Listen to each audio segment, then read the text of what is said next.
ఎంత మధురమైనది యెహోవా నామము. మీ అందరికీ ప్రభు రక్షకుడైన యేసుక్రీస్తు వారి నామంలో వందనాలు తెలియజేస్తూ ఉన్నాము. ఆత్మీయంగా మనము ఎలా ఉన్నామో, మన పరిస్థితి ఏమిటి అనేటువంటిది సరిచూసుకోవాల్సినటువంటి అవసరం ఉంది అనేటువంటి విషయాన్ని మనము అధ్యయనం చేస్తూ ఉన్నాం. మనము లోకములో మన భౌతికమైనటువంటి శరీరం యొక్క పరిస్థితి ఎలాగైతే ఎప్పుడు కూడా మనము సరిచూసుకుంటూ ఉంటామో, అంటే ఆరోగ్యము ఎట్లా ఉంది, ఆరోగ్యము బాగుందా. ఉదాహరణకు ఆరోగ్యం కనుక ఒకవేళ బాగలేదు అంటే వెంటనే సరి చేసుకోవటానికి మనము వైద్యుడిని సంప్రదించటమో లేదంటే మందులు వాడటమో మనం చేస్తూ ఉంటాం. నిర్లక్ష్యానికి మనము గురి కాకుండా మన యొక్క శరీరం ఎప్పుడు కూడా ఆరోగ్యంగా ఉండేటట్లుగా మనం చూసుకుంటూ ఉంటాం. ఇంకా చెప్పాలి అంటే ఆరోగ్యంగా ఉండటం కొరకే నేడు మనము కొన్ని వేలు దాటి లక్షల రూపాయలు వెచ్చిస్తూ ఉంటాం. అదే రీతిగా మనము మన ఆత్మ పరిస్థితిని గురించి కూడా అధ్యయనం చేయవలసినటువంటి అవసరం ఉంది అనేటువంటి విషయాన్ని మనం చూస్తూ ఉన్నాం. నా ఆత్మ అనేటువంటిది ఎలా ఉంది అనేటువంటిది మనం గమనించాలి. ముఖ్యంగా మన ఆత్మ పరిస్థితిని మనం గమనించినప్పుడు మనము దేవుని యొక్క వాక్యాన్ని వినేటువంటి వారంగా ఉంటున్నామా లేదా. మొట్టమొదటి విషయము, దేవుని వాక్యాన్ని నేను వినలేకపోతున్నాను, వినే ఆసక్తి నాకు లేదు అని గనక మీరు అనుకున్నట్లయితే ఖచ్చితంగా మీ ఆత్మ చాలా చెడ్డ కండిషన్లో ఉంది అనేటువంటిది మీకు అర్థమవుతుంది. లోకంలో కూడా మీరు ఎదుటి వాళ్ళు చెప్పేటువంటిది వినేటువంటి పరిస్థితిలో కనుక లేనట్లయితే అది మంచి స్వభావం కాదు అని చెప్పేసి అంటూ ఉంటారు. ఎందుకంటే ఏదైనా విన్న తర్వాత నిర్ణయాలు తీసుకోండి అని పెద్దవాళ్ళు చెప్తూ ఉంటారు. దేవుని వాక్యం కూడా మంచి చెడు అనేటువంటిది మనకు తెలియాలి అంటే మనం వినాలి. ముఖ్యంగా మన భారతదేశం లాంటి దేశంలో కూడా క్రీస్తుకు వ్యతిరేకంగా కొందరు ప్రవర్తిస్తూ ఉండటానికి కలిగిన ప్రధానమైన కారణం ఏమిటంటే వాళ్ళకి క్రీస్తుని గురించి తెలియదు. అసలు క్రీస్తుని గురించి వాళ్ళు వినలేదు, బైబిల్ని గురించి వాళ్ళు వినటం లేదు. వినకపోవటాన్ని బట్టి ఏమిటంటే వాళ్ళు అటువంటి ఆలోచనలో ఉంటూ ఉన్నారు. కాబట్టి మనం వినవలసినటువంటి అవసరం ఉంది. మనము బైబిల్లో కూడా గమనించేటప్పుడు వినటం ద్వారానే మన క్రైస్తవ జీవితం అనేటువంటిది ప్రారంభమైంది. కాగా వినుట వలన విశ్వాసము కలుగును అని అంటాడు. మనము అసలు వాక్యమే వినకుండా గనక ఉన్నట్లయితే ఈరోజు మనం క్రైస్తవులుగా ఉండేవాళ్ళం కాదు. వాక్యాన్ని వినబట్టే మనం క్రైస్తవులు అయ్యాం. అయితే లోకంలో వాక్యం కాకుండా కట్టుకథలు చెప్తూ ఉంటారు. పెద్ద పెద్ద క్రైస్తవ సభలు కూడా పెట్టి మీరు ఎక్కడైనా సరే గమనించండి, దేవుని వాక్యము ప్రారంభం నుంచి చివరి వరకు చెప్పినటువంటి వాక్యంలో కథలు ఎన్ని ఉన్నాయి అని కనుక చూసినట్లయితే దాదాపుగా కథలతోనే నడుపుతున్నటువంటి వాళ్ళు ఉన్నారు. ఈ మధ్య యూట్యూబ్లో కూడా బాగా ట్రోలింగ్ ఎక్కువైంది. మన విజయవాడలోని ఒక సేవకుడు పేరు ఆయన ఒక సేవకుడు మొత్తం న్యూసే చెప్తూ ఉంటాడంట. అంటే ఆయన ప్రసంగం కనుక వింటే టెలివిజన్లో ఛానల్స్ అన్నిటిలో న్యూస్ చూసినట్లే అని చెప్పేసి చెప్తూ ఉంటున్నారు రాష్ట్రం అంతా కూడా. ఇంకా కొంతమంది అయితే న్యూస్ ఛానల్లో చెప్పడం కాదు కానీ కొన్ని కథలు చెప్తూ ఉంటారు. కానీ మనం గమనించవలసిన విషయం ఏంటంటే న్యూస్ చూడటం వల్ల, కథలు వినటం వల్ల మనలో విశ్వాసం అనేటువంటిది కలగదు. రోమీయులకు రాసిన పత్రిక మనం గమనించినప్పుడు దేవుని వాక్యం తెలియజేస్తూ కాగా వినుట వలన విశ్వాసము కలుగును అని చెప్పేసి అంటూ ఉంటాడు. కాబట్టి మనము వినటం వల్లే మనకు విశ్వాసం అనేటువంటిది కలుగుతుంది. వినటం కూడా రోమీయులకు రాసిన పత్రిక 10:17లో వినుట క్రీస్తును గూర్చిన మాట వలన కలుగును అని అంటూ ఉంటాడు. కాగా వినుట వలన విశ్వాసం కలుగును, వినుట క్రీస్తును గురించినటువంటి మాట వలన కలుగును అని చెప్పేసి అంటాడు. కాబట్టి క్రీస్తుని గురించి మనం వినటం వలన మనకు విశ్వాసం వస్తుంది. కాబట్టి మనం వినేటువంటి పరిస్థితిలో లేము అంటే విశ్వాసము మనకు రాదు. వింటే విశ్వాసం వస్తుంది, వినకపోతే విశ్వాసం రాదు. నేను వినటం లేదు అంటే మీ విశ్వాసం అనేటువంటిది ఒకవేళ ఒకప్పుడు విశ్వాసం ఉన్నా అంతకంతకు బలహీనపడుతుంది. నేను 4 రోజుల క్రితం అన్నం తిన్నాను, ఆహారం తీసుకున్నానంటే ఇప్పటికి ఇంకా బలం ఉండదు. పూటకి మీరు తీసుకుంటూ ఉంటేనే మీలో శక్తి అనేటువంటిది వస్తూ ఉంటుంది. అలాగనే ఆత్మీయ జీవితంలో కూడా ఒకప్పుడు నేను వాక్యం బాగా విన్నాను. కొంతమంది చెప్తూ ఉంటారు ఒకప్పుడు నేను బైబిల్ బాగా నేర్చుకున్నానని. మరి ఇప్పుడు పరిస్థితి ఏంటంటే ఇప్పుడు నేను చదువుకుంటున్నాను, ఉద్యోగానికి వెళ్తున్నాను, ఇప్పుడు నాకు తీరటం లేదు, అందువల్ల నేను వినలేకపోతున్నాను అని. ఒకప్పుడు నేను బాగా తిన్నాను, ఇప్పుడు నేను ఉద్యోగానికి వెళ్తున్నాను, తినలేకపోతున్నాను, టైం లేక నేను తిండి మానేశాను, సంవత్సరం అయిందని ఎవరన్నా అంటారా? అన్నారనుకోండి, ఇక సంవత్సరం తర్వాత ఇప్పుడు మాట్లాడటానికి వాళ్ళు ఉండరు. వాళ్ళు రోజు తింటేనే, ఆహారం తీసుకుంటేనే వాళ్ళు బ్రతికుంటారు. ఆత్మీయ జీవితం కూడా అలాగనే. కాబట్టి మనము దేవుని వాక్యం వినటం అనేది చాలా ప్రాముఖ్యమైన విషయం. రెండవది, దేవుని వాక్యాన్ని మనము చదవలసినటువంటి అవసరం ఉంది ప్రతిరోజు కూడా. ముఖ్యంగా దేవుని వాక్యము చదవటం వల్ల మనకు అనేక రకాలైనటువంటి దీవెనలు ఉన్నాయి. ఒకటి ఏమిటి అంటే, దేవుని వాక్యాన్ని మనం చదివితే కీర్తనల గ్రంథం 1:1-3 వచనాల్లో నీటి కాలువలో ఎవరైనా నాటబడినటువంటి చెట్టు ఎలాగ ఉంటుందో అలాగ ఉంటారు అని. ప్రకటన గ్రంథంలో మనం గమనించాం, చదివేటువంటి వారు ధన్యులు అని చెప్పేసి అన్నాడు. అంతేకాదు, దేవుని వాక్యము చదవటం వల్ల మనకేమిటి ప్రయోజనం అంటే, మనము దేవుని యొక్క సంగతులను అర్థం చేసుకోవటానికి, గ్రహించటానికి మనకు అవకాశం ఉంటుంది. గత వారం మనం గమనించాము, దేవుని వాక్యం చదవటం వల్ల మనకున్నటువంటి చాలా గొప్ప బెనిఫిట్ ఏమిటి అంటే, మనము దేవుని యందు భయభక్తులు నేర్చుకుంటాం. ఎప్పుడైతే దేవుని వాక్యాన్ని చదువుతూ ఉంటామో దేవుని యందు భయం అనేటువంటిది మనం నేర్చుకుంటాం. మనము ద్వితీయోపదేశకాండము గమనించినప్పుడు 31వ అధ్యాయంలో మనం చూసినట్లయితే దేవుని వాక్యం ఈ రీతిగా తెలియజేస్తూ ఉంటాడు. 31వ అధ్యాయము మనం గమనించినప్పుడు 13వ వచనము, అలాగూ నేర్చుకునేలా దానిని ఎరగని వారి సంతతి వారు దాన్ని విని మీరు స్వాధీనపరుచుకుంటూ యొర్దాను దాటబోచున్న దేశంలో మీరు బ్రతుకు దినములన్నీ మీ దేవుడైన యెహోవాకు భయపడుట నేర్చుకొందురు. మీరు దేవుని వాక్యాన్ని నేర్చుకుంటే యెహోవాకు భయపడటం నేర్చుకుంటారు. దేవుని వాక్యాన్ని నేర్చుకోకపోతే యెహోవాకు భయపడటం మీరు నేర్చుకోరు. ఇంకా చెప్పాలి అంటే, మన జీవితము, మన భవిష్యత్ అంతా కూడా మనం దేవునికి ఎంత భయపడుతున్నామో అనే దాని మీదే ఆధారపడి ఉంటుంది. మనము సామెతల గ్రంథంలో చదివేటప్పుడు అనేకమైనటువంటి విషయాలు తెలియజేస్తూ ఉంటాడు. దేవునికి భయపడటం అనేటువంటిది ఎంత ప్రాముఖ్యమైనటువంటి విషయమో అనేటువంటి దాని గురించి తెలియజేస్తూ ఉంటాడు. తెలియజేస్తూ మనం కనుక గమనించినట్లయితే, యెహోవా యందు భయభక్తులు కలిగి ఉండుట 8వ అధ్యాయం మనం గమనించినప్పుడు, సామెతల గ్రంథము 8వ అధ్యాయము 13వ వచనం ఈ రీతిగా తెలియజేస్తూ ఉంటాడు. యెహోవా యందు భయభక్తులు కలిగి ఉండుట చెడుతనమును అసహించుకునుటయే. ఎప్పుడైతే నువ్వు చెడుతనాన్ని అసహించుకుంటావో యెహోవా యందు భయభక్తులు కలిగి ఉంటున్నట్లు. ఒకవేళ నువ్వు యెహోవా యందు భయభక్తులు కలిగి ఉంటే అసహించుకుంటావు, అసహించుకోవటం భయభక్తులు కలిగి ఉండటం.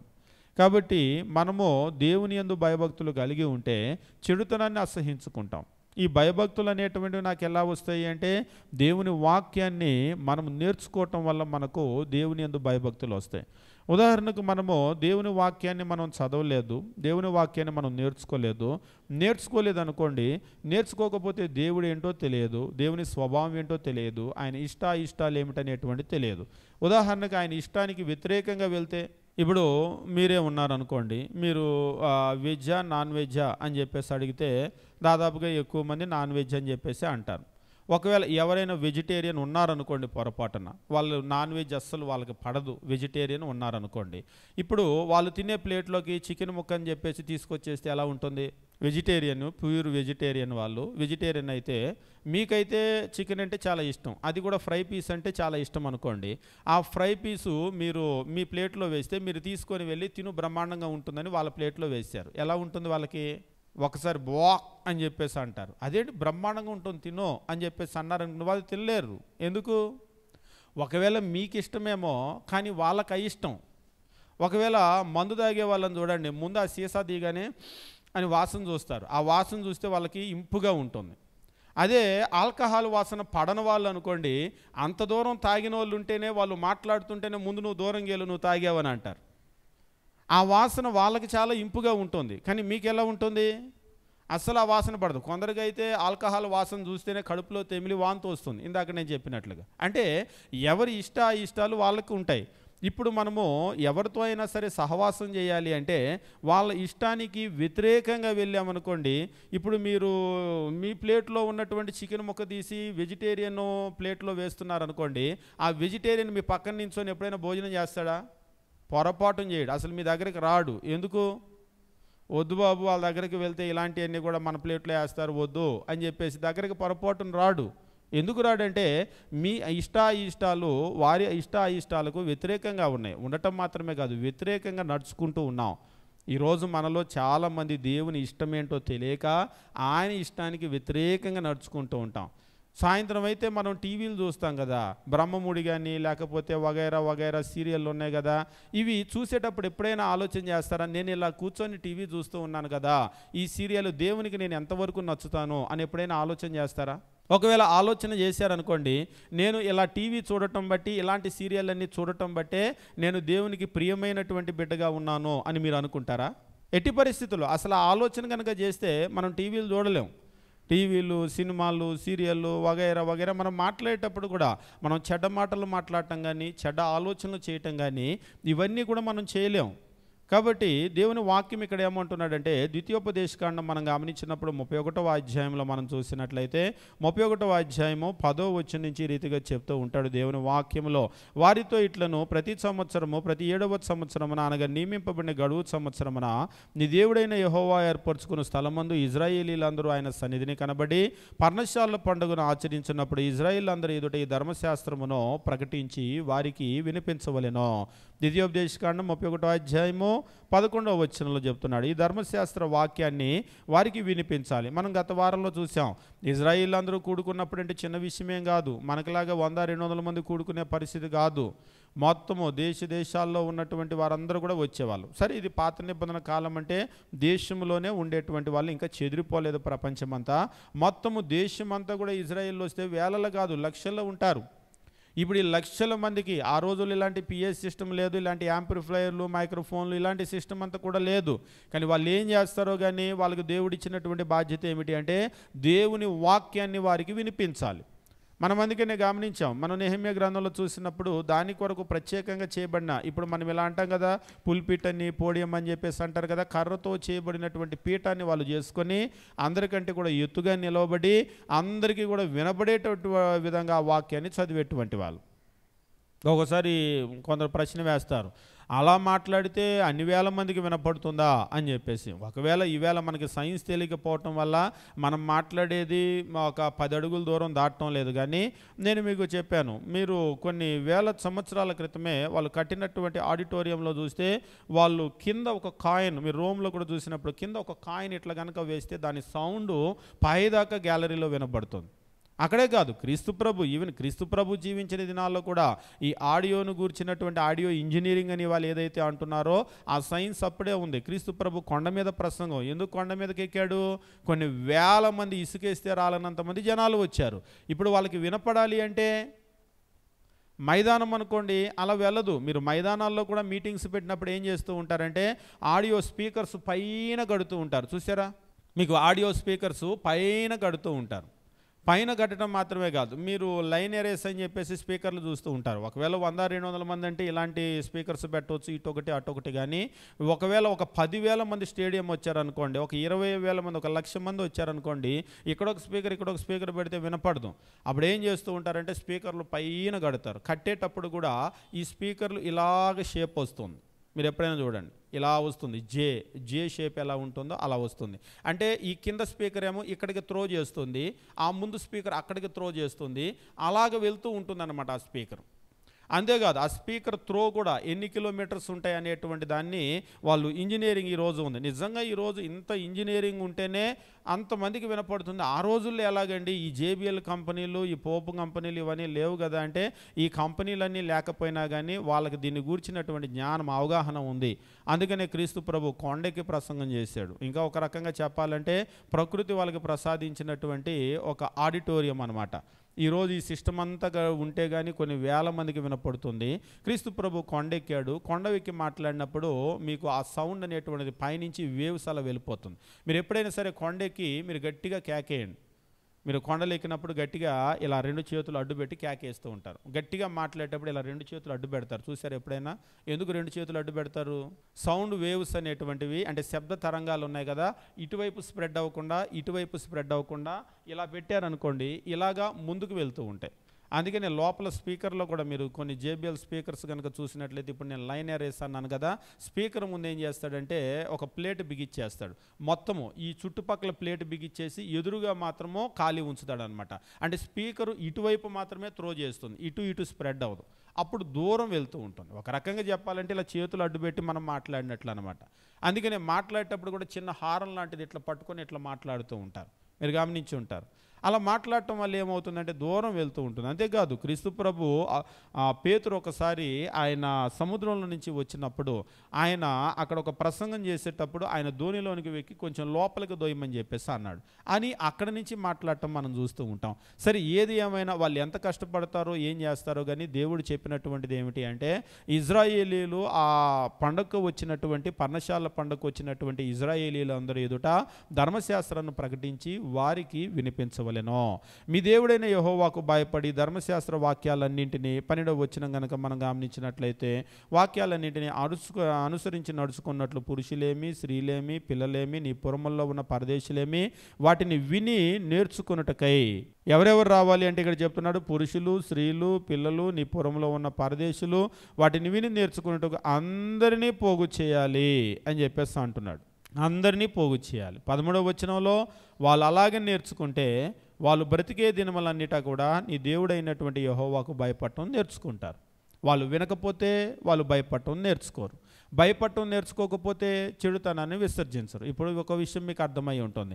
మీ పిల్లల్లో ఏదైనా చెడుతనం ఉందనుకోండి, ఆ చెడుతనం మాన్పించాలంటే మీరు ఏం చేయాలి?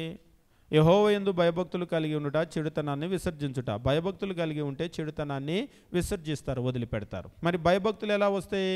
దేవుని వాక్యాన్ని వినటం వల్ల, నేర్చుకోవటం వల్ల భయభక్తులు వస్తాయి. ఆ భయభక్తులు ఏం చేస్తాయంటే వాళ్ళలో ఉన్నటువంటి చెడుతనాన్ని విసర్జించేటట్లుగా చేస్తాయి. అందుకనే ఒకవేళ మీ పిల్లలు చెడుతనాన్ని విసర్జించాలి, మంచి పిల్లలుగా ఉండాలి అని కోరుకుంటే మీరు ఏం చేయాలంటే దేవుని వాక్యాన్ని మీరు వినిపించాలి, మీరు వాళ్ళకి నేర్పించాలి. ఎప్పుడైనా మీరు గమనించండి, దేవుని వాక్యం బాగా నేర్చుకొని వీడు పనికిమాలిన వాడు అయ్యాడండి అనేటువంటి వాళ్ళు మీకు ఎవరైనా తెలుసా? మీకు కావాలంటే చూడండి, లోకంలో బాగా చదువుకున్న వాళ్ళు కూడా పనికిమాలిన వాళ్ళు ఉంటారు. తెలుగు మీడియంలో పనికిమాలిన వాళ్ళు ఉంటారు, ఇంగ్లీష్ మీడియంలో పనికిమాలిన వాళ్ళు ఉంటారు. ఇంగ్లీష్ మీడియం అంటే లోకంలో గొప్ప ఏమో కానీ ఇంగ్లీష్ మీడియంలో కూడా పనికిమాలిన వాళ్ళు ఉంటారు. నేను గతంలో చెప్పాను, చదివేది ఇంగ్లీష్ మీడియం అయినా తెలుగు బూతులు స్పష్టంగా తిట్టగలుగుతారు. వాళ్ళు అలా నేర్చుకుంటారు. అంతేకాదు, వాళ్ళు తెలుగు మీడియం, ఇంగ్లీష్ మీడియం చదివినా కానీ, డాక్టర్ చదివినా, ఇంజనీర్ చదివినా సిగరెట్ తాగుతారు, మందు తాగుతారు, వ్యభిచారము, ఇంకా చెప్పాలంటే ఈ రంగము ఆ రంగం అని లేకుండా వాళ్ళు ఏం చదువుకున్నా, ఇంకా చెప్పాలంటే పీజీలు చేసిన వాళ్ళు, పిహెచ్డీలు చేసిన వాళ్ళు, ఇంకా చెప్పాలి అంటే ఎదుటి వాళ్ళకు బోధించేటువంటి ఉపాధ్యాయ వృత్తిలో ఉన్న వాళ్ళు కూడా సిగరెట్లు తాగుతారు. మీకు ఆశ్చర్యం ఎవరికైనా కదులుతుందా?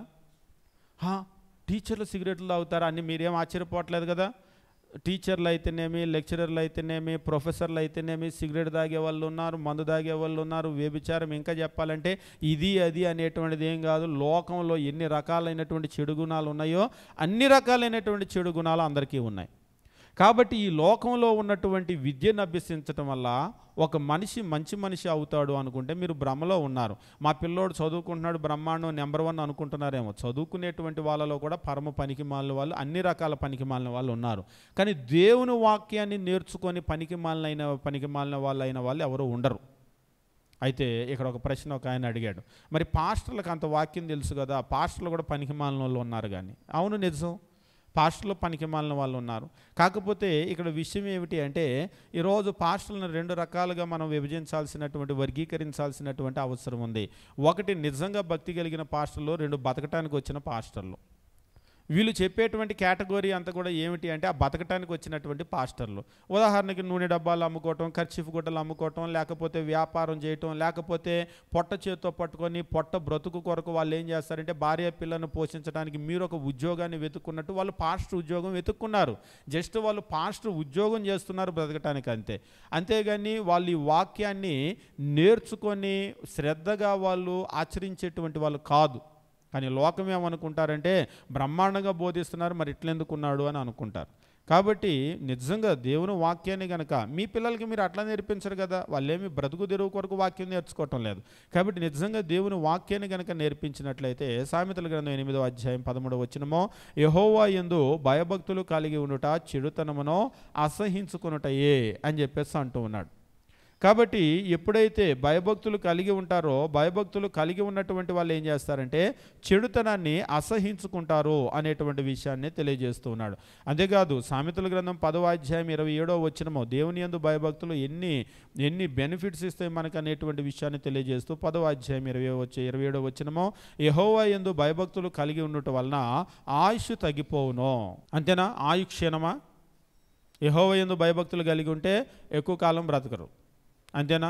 ఎందుకంటే ఈరోజు లోకంలో ఒక నానుడు ఉంది, పనికిమాలినోళ్ళే ఎక్కువ కాలం బ్రతుకుతారు. వాడు చూడండి ఎంత పనికిమాలినోడు, వీడు చూడండి ఎంత ఎదవో, వీళ్ళందరూ చక్కగా బతుకుతున్నారు, చక్కగా వీళ్ళు ఎంతో కాలం జీవిస్తున్నారు, మంచోళ్ళకే వస్తాయి కష్టాలన్నీ, దేవుడు ఎప్పుడు మంచోళ్ళనే తీసుకొని వెళ్ళిపోతాడు అనేటువంటి ఒక నానుడు ఉంది. కానీ ఏమిటంటే అది నిజం కాదు. జనాలు ఇదిగో అంటే అదుగో అనేటువంటి జనాలు. కానీ దేవుని వాక్యం ఏమని తెలియజేస్తున్నాడంటే ఇక్కడ, యెహోవా యందు భయభక్తులు కలిగి ఉండుట దీర్ఘాయువుకు కారణము అని చెప్పేసి అంటున్నాడు. కాబట్టి యెహోవా యందు భయభక్తులు కలిగి ఉంటే ఆయుష్ అనేటువంటిది పెరుగుతుంది.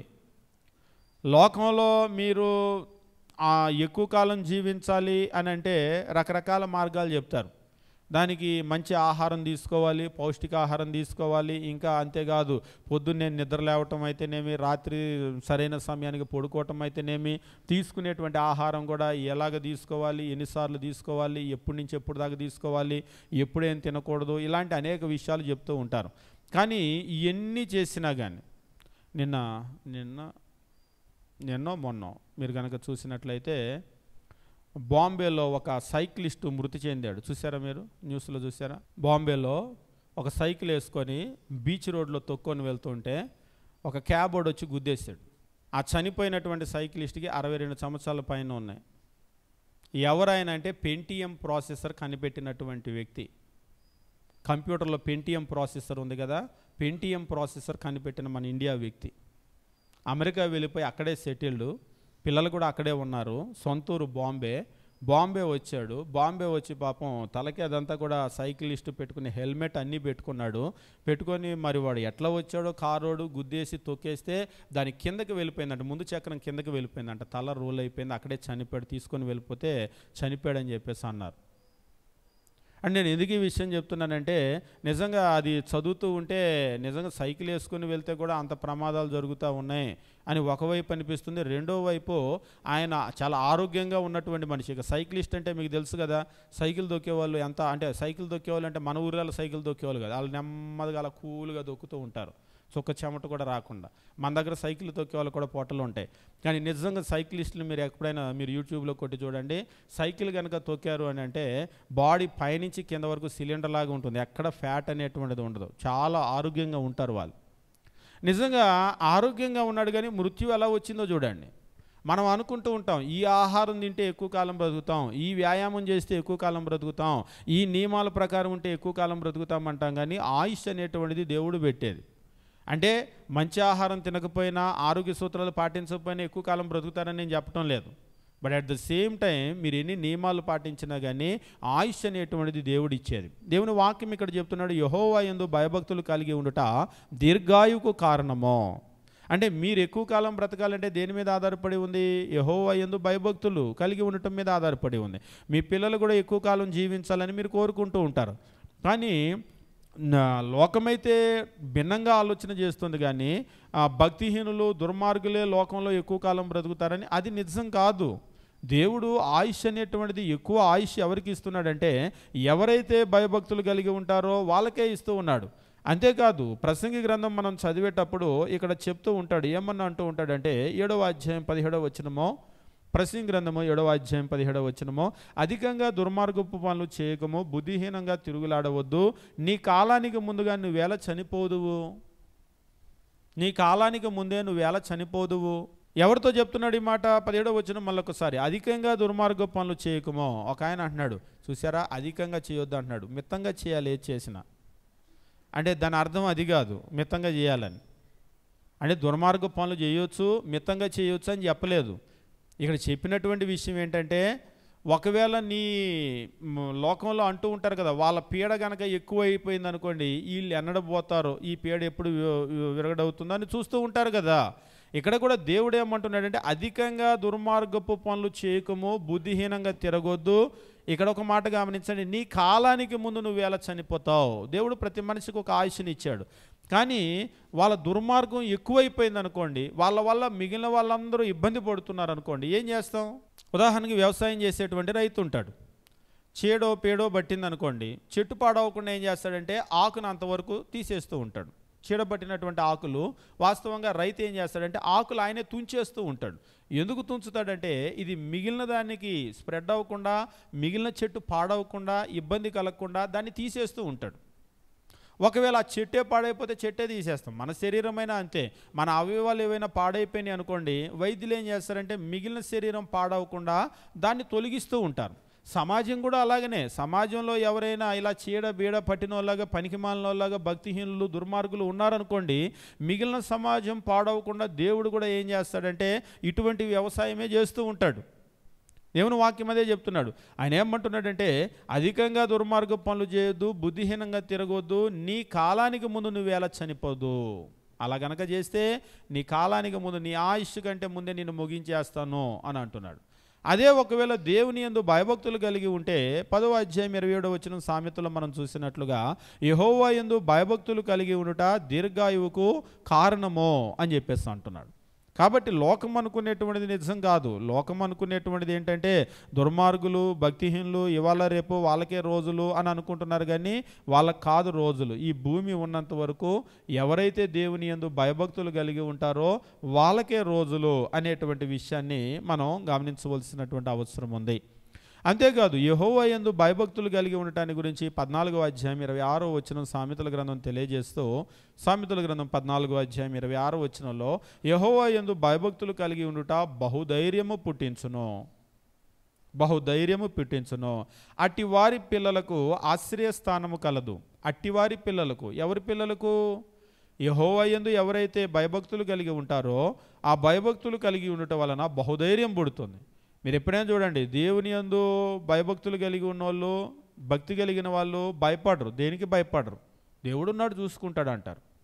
ఇంకా చెప్పాలంటే ఎంత పెద్దవాళ్ళు ఎదురొస్తే కూడా భయపడరు. అమెరికా ప్రెసిడెంట్ ఎదురొస్తే కూడా భయపడరు.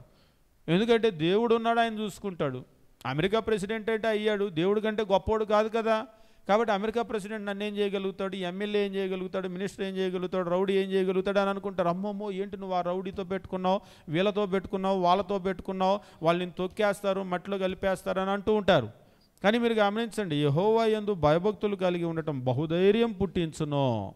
నిజంగా ఈవేళ మనం ధైర్యంగా బ్రతుకుతున్నామా, బిక్కుబిక్కుమంట బ్రతుకుతున్నామా?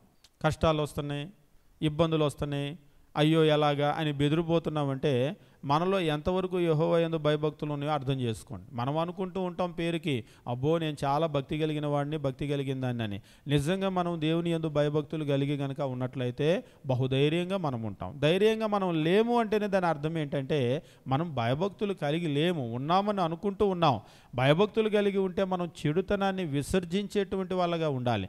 ఇంకా మనం చెడుతనాన్ని చేస్తున్నాము అంటేనే మనం భయభక్తులు కలిగినటువంటి వాళ్ళగా మనం లేము అనేటువంటి విషయాన్ని మనం గుర్తు చేసుకోవలసినటువంటి అవసరం ఉంది. ఇక్కడ తెలియజేస్తున్నాడు, యెహోవా యందు భయభక్తులు కలిగి ఉండటము అనేటువంటిది బహుధైర్యం పుట్టిస్తుంది. 27వ వచనంలో అట్టి వారి పిల్లలకు ఆశ్రయస్థానము కలదు. యెహోవా యందు భయభక్తులు కలిగి ఉండుట జీవపు ఊట. నువ్వు దేవుని యందు భయభక్తులు కలిగి ఉండటము జీవపు ఊట. జీవపు ఊట అంటే, ఊట అనేటువంటి మాట ఎప్పుడు కూడా దేనికి తెలియజేస్తాము? ఊట అనేటువంటి మాట మీకు ఎప్పుడైతే చెప్పారో మీకేం గుర్తు వస్తుంది? ఊట అంటే జీవపు ఊట అని చెప్పేసి అంటూ ఉన్నాడు. జీవపు ఊట అంటే మీరు కనుక గమనించినట్లయితే యెహోవా యందు భయభక్తులు కలిగి ఉన్నటువంటి విషయాన్ని జీవపు ఊట అని చెప్పేసి అంటూ ఉన్నాడు. ఊట అనేటువంటిది ఎప్పుడు కూడా సోర్స్, అక్కడి నుంచి ఊరుతూ ఉంటుంది. మీరు ఎప్పుడైనా చూడండి, దాన్ని తీస్తూ ఉండండి, ఊరుతూ ఉంటుంది. అయితే ఇక్కడ అంటున్నాడు, యెహోవా యందు భయభక్తులు కలిగి ఉండట జీవపు ఊట. జీవానికి సోర్స్ ఏమిటి అంటే దేవుని యందు భయభక్తులు కలిగి ఉంటాను. నువ్వు ఎప్పుడైతే భయభక్తులు కలిగి ఉండవో నీ జీవాన్ని నువ్వే ఆర్పివేసుకునేటువంటి వాళ్ళగా ఉంటావు, తృణీకరించేటువంటి వాళ్ళగా ఉంటావు. మరి ఈ భయభక్తులు అనేటువంటివి ఎలా వస్తాయంటే దేవుని వాక్యాన్ని నేర్చుకోవటం వల్ల యెహోవా యందు భయభక్తులు కలిగినటువంటి వారిగా మనుషులు తయారవుతారు.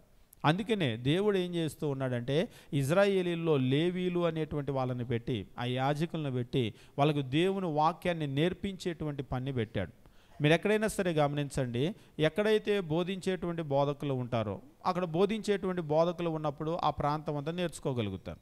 ఉదాహరణకు మీరు గమనించండి, ఈ ప్రాంతంలో ఒకవేళ మీరు ఫ్రెంచ్ నేర్చుకోవాలి అని అనుకున్నారు, లేదంటే ఒక స్పానిష్ నేర్చుకోవాలి, మీరు ఏదైనా ఒక లాంగ్వేజ్ నేర్చుకోవాలని అనుకున్నారు అనుకోండి, నేర్పే వాళ్ళు ఎవ్వరూ లేకపోతే ఎవరైనా నేర్చుకోగలరా? ఉదాహరణకి ఇక్కడ ఫ్రెంచ్ లాంగ్వేజ్ నేర్పేటువంటి ఒక కోచింగ్ సెంటర్ పెట్టారు.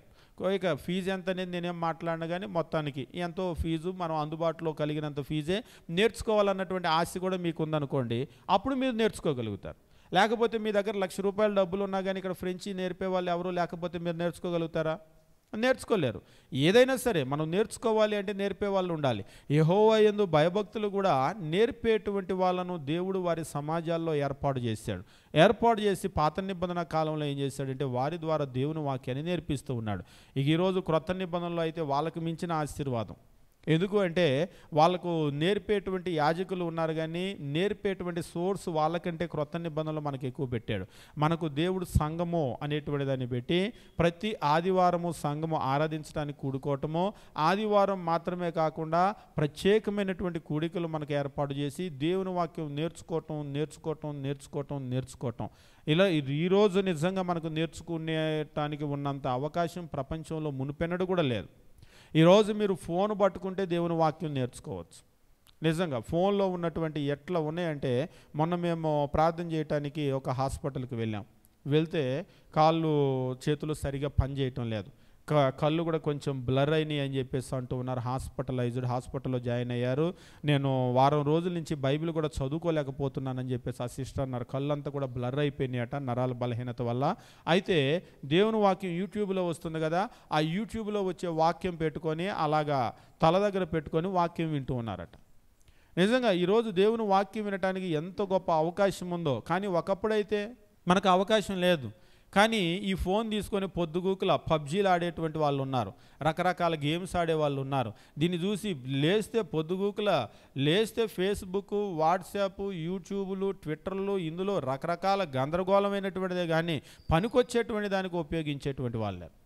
ఈరోజు నిజంగా దేవుడు మనకి ఇచ్చినటువంటి నేర్చుకునేటువంటి సామర్థ్యము, అవకాశము, ఎంత అవకాశం ఇచ్చాడంటే ప్రపంచంలో ఎక్కడ ఉన్నా దేవుని వాక్యం నేర్చుకోవచ్చు. ఇప్పుడు మనకు కూడా ఉదయం ఆన్లైన్ క్లాసులు స్టార్ట్ చేసి ప్రకటన గ్రంథం చెప్తున్నాం. నిజంగా ఎక్కడెక్కడ ఉన్నవాళ్ళు నేర్చుకుంటున్నారంటే మన ఆంధ్రాలో ఉన్నవాళ్ళు నేర్చుకుంటున్నారు, తమిళనాడులో ఉన్నవాళ్ళు, కర్ణాటకలో ఉన్నవాళ్ళు, భారతదేశంలో కాకుండా భారతదేశాన్ని దాటి బయట దేశాల్లో ఉన్నటువంటి వాళ్ళు నేర్చుకుంటూ ఉన్నారు. నిజంగా ఈవేళ నేర్చుకోవటానికి ఎంత అవకాశం అంటే అంత ఎక్కడెక్కడో దేశం. మొన్న మీకు అక్కడ లండన్లో నుంచి కనెక్ట్ అవుతున్నటువంటి వాళ్ళకి రాత్రిపూట వాళ్ళు కనెక్ట్ అవుతూ ఉన్నారు. దుబాయ్ నుంచి కొంతమంది కనెక్ట్ అవుతూ ఉన్నారు. మనోళ్ళేమో పొద్దున్నే లేవలేకపోతున్నామని ఊరిలో ఉండి రీజన్ చెప్తున్నారు. కాబట్టి నేర్చుకోవటానికి దేవుడు ఎంత విస్తారమైనటువంటి అవకాశాలు ఇచ్చాడు అంటే, ఈ నేర్చుకోవటం వల్ల మనకి ఏమిటి బెనిఫిట్ అంటే దేవుని యందు భయభక్తులు మనం నేర్చుకుంటాం. తద్వారా మనకు ఆయుష్ అనేటువంటిది వస్తుంది. ఆయుష్ రావటం మాత్రమే కాదు, దేవుడు చెప్తూ ఉన్నాడు యెహోవా యందు భయభక్తులు కలిగి ఉండటం వల్ల చెడుతనాన్ని విసర్జిస్తాం. ఎప్పుడైతే మనం చెడుతనాన్ని విసర్జిస్తామో మన జీవితం అనేటువంటిది ఆశీర్వాదకరంగా మారుతుంది. కాబట్టి దేవుని యందు భయభక్తులు అనేటువంటిది మనం నేర్చుకోవాలి అంటే దేవుని వాక్యము మనం చదవటం చాలా ప్రాముఖ్యమైనటువంటి విషయం. అంతేకాదు దేవుని వాక్యం అనేటువంటిది మనం ఎప్పుడైతే చదువుతామో, ఎఫెసీయులకు రాసిన పత్రిక 3వ అధ్యాయం మనం గమనించేటప్పుడు దేవుని వాక్యం ఈ రీతిగా తెలియజేస్తూ ఉంటాడు. అపోస్తులైనటువంటి పౌలు ఎఫెసీయులకు రాసిన పత్రిక 3వ అధ్యాయం మనం గమనించినప్పుడు 3-5 వచనాలు, ఎట్లనగా క్రీస్తు మర్మము దేవదర్శనం వల్ల నాకు తెలియపరచబడినదను సంగతి గూర్చి మునుపు సంక్షేపంగా వ్రాసితిని. క్రీస్తు మర్మము దేవదర్శనం వల్ల నాకు తెలియపరచబడినదను సంగతిని గూర్చి మునుపు సంక్షేపముగా వ్రాసితిని. సంక్షేపం అంటే బ్రీఫ్గా అన్నమాట రాశాడు. మీరు దానిని చదివిన యెడల క్రీస్తు యొక్క మర్మము దేవదర్శనం వల్ల పౌలు గారికి అనుగ్రహించబడింది. ఈ పౌలు గారికి అనుగ్రహించబడినటువంటి ఆ మర్మాన్ని ఆయన సంక్షేపంగా వ్రాశాడు. ఎప్పుడైతే ఈ విషయాలను రాసి పెట్టాడో, ఇప్పుడు ఈ రాసి పెట్టినటువంటి విషయాలను మీరు చదివిన యెడల, చదివితే ఏమవుతుంది? ఉదాహరణకి మీకు రోడ్డు మీద వెళ్తుంటే ఏదో ఒక పేపర్ దొరికింది అనుకోండి. ఇప్పుడు కాదులే కానీ పాత రోజుల్లో ఏం చేసేవాళ్ళంటే ముఖ్యమైనటువంటి విషయాలన్నింటినీ రాసి పెట్టేవాళ్ళు. ఉదాహరణకు నిధులు అలాంటివి కూడా ఏం చేసేవాళ్ళంటే రాసి పెట్టేవాళ్ళు. ఉదాహరణకి అటువంటి ఒక ఏదైనా స్క్రోల్ దొరికింది అనుకోండి, నిధి ఎక్కడ ఉంది అనేటువంటి విషయం దొరికితే ఏమవుతుంది? పాతకాలంలో కనుక మీరు చూశారనుకోండి, పాత ఇల్లు పడేసేటప్పుడు ఇలాంటప్పుడు ఏవో ఇటువంటివంతా కూడా మీకు దొరుకుతూ ఉంటాయి. అవి దొరికినాయి అనుకోండి, ఏమవుతుంది? కానీ అది దొరికింది కానీ మీకేం చదువు రాదు, కనీసం వాళ్ళు కూడా రావు, అందులో ఏముందో మీకు తెలియలేదు. ఏమవుతుంది? ఏమవుదు. ఎందుకంటే మీకేం చదవటం రాదు కదా. అదే చదువు వచ్చిన వాళ్ళైతే ఏం చేస్తారంటే దాన్ని చదివి అందులో ఉన్నటువంటి దాన్ని ఎలా సొంతం చేసుకోవాలి అనేటువంటి అర్థం చేసుకొని దాని ప్రకారంగా కనుక వెళ్ళినట్లయితే దాన్ని వాళ్ళు సొంతం చేసుకుంటారు. నేను దేని గురించి మాట్లాడుతున్నా లోకంలో ఉండేటువంటి నిధులు కాదు. ఇప్పుడు మన చేతిలో బైబిల్ ఉంది కదా, ఇది అంతకు మించినటువంటి నిధుల్ని మనకు చూపించేటువంటి ఒక రూట్ మ్యాప్. నిజంగా ఈ లోకంలో ఉన్నటువంటి మీరు దేన్ని చదివినా కానీ పర్టికులర్గా ఆ నిధిని పొందుతారేమో. అది కూడా ఎంతకాలం, ఉదాహరణకు మనకి బంగారం వచ్చినా కానీ ఏమి ఇచ్చినా కానీ ఎంతవరకు ఉంటుంది, అది మన జీవితాన్ని ఎంతవరకు ఆశీర్వాదకరంగా మారుస్తుందంటే, ఈరోజు చాలామంది దగ్గర చాలా డబ్బు ఉంది, చాలా బంగారం ఉంది, ఇంకా చెప్పాలంటే చాలా చాలా చాలా చాలా ఆస్తులు కూడా ఉన్నాయి. ఎన్ని ఆస్తులు ఉన్నా కానీ వాళ్ళ జీవితానికి నిజమైనటువంటి సంతోషాన్ని అవి ఇవ్వలేకపోతూ ఉన్నాయి. కానీ ఈ దేవుని వాక్యం అనేటువంటిది మనకు నిజమైనటువంటి సంతోషాన్ని, మన జీవితానికి నిజమైనటువంటి తృప్తిని ఇది ఇవ్వగలుగుతుంది. కానీ మనం ఏం చేయాలంటే దీన్ని చదవాలి. ఒక విషయం చెప్పి నేను ముందుకు వెళ్తాను. ఆశ్చర్యకరమైన విషయం ఏంటంటే, ఇంతకాలం నుంచి ఈ బైబిల్ మన చేతిలో ఉంటుంది కానీ ఒక్కసారి దీన్ని చదివి కంప్లీట్ చేసిన వాళ్ళు ఎంతమంది చేతులు ఎత్తండి అంటే, మీరు నమ్ముతారో నమ్మరో కానీ అందరి చేతులు లేవు. బైబిల్ అంతా చదివి పూర్తి చేసిన వాళ్ళు చేయెత్తండి అంటే ఒక్కోసారి వెనక చూస్తూ ఉంటారు, ఏంటి మన దగ్గర ఎవరన్నా ఉన్నారా అంతా చదివిన వాళ్ళు ఎవరన్నా చేయెత్తుతారా అని. మనం ఎలాగో ఎత్తాం, ఎందుకంటే మనం అంతా చదివి ఉండం కదా. ఎప్పుడైనా ప్రసంగం చెప్పేటప్పుడు అక్కడ వాక్యం ఇక్కడ వాక్యం అంటే తీయటమే కానీ మనం ఎప్పుడు కదా బైబిల్ అంతా కూడా చదివాం. కానీ పౌలు గారు ఇక్కడ చెప్తూ ఉన్న 4వ వచనమో 3-4 వచనాలు, క్రీస్తు మర్మం దేవదర్శనం వల్ల నాకు తెలియపరచబడిన సంగతి గూర్చి మునుపు సంక్షేపంగా వ్రాసి తిని, మీరు దానిని చదివిన యెడల దానిని బట్టి ఆ క్రీస్తు మర్మమును గూర్చి నాకు కలిగిన జ్ఞానమును గ్రహించుకొనగలరు. అది పౌలు గారికి కలగటం మాత్రమే కాదు, ఆయనకేమో దర్శనం వల్ల కలిగింది. ఇప్పుడు ఆ దర్శనం వల్ల కలిగినటువంటి ఆ జ్ఞానాన్ని ఏం చేశాడంటే ఆయన వ్రాసి పెట్టాడు, ఆ మర్మాన్ని రాసి పెట్టాడు. మీరు దాన్ని చదివిన యెడల దానిని బట్టి ఆ క్రీస్తు మర్మమును గూర్చి నాకు కలిగిన జ్ఞానాన్ని గ్రహించుకొనగలరు.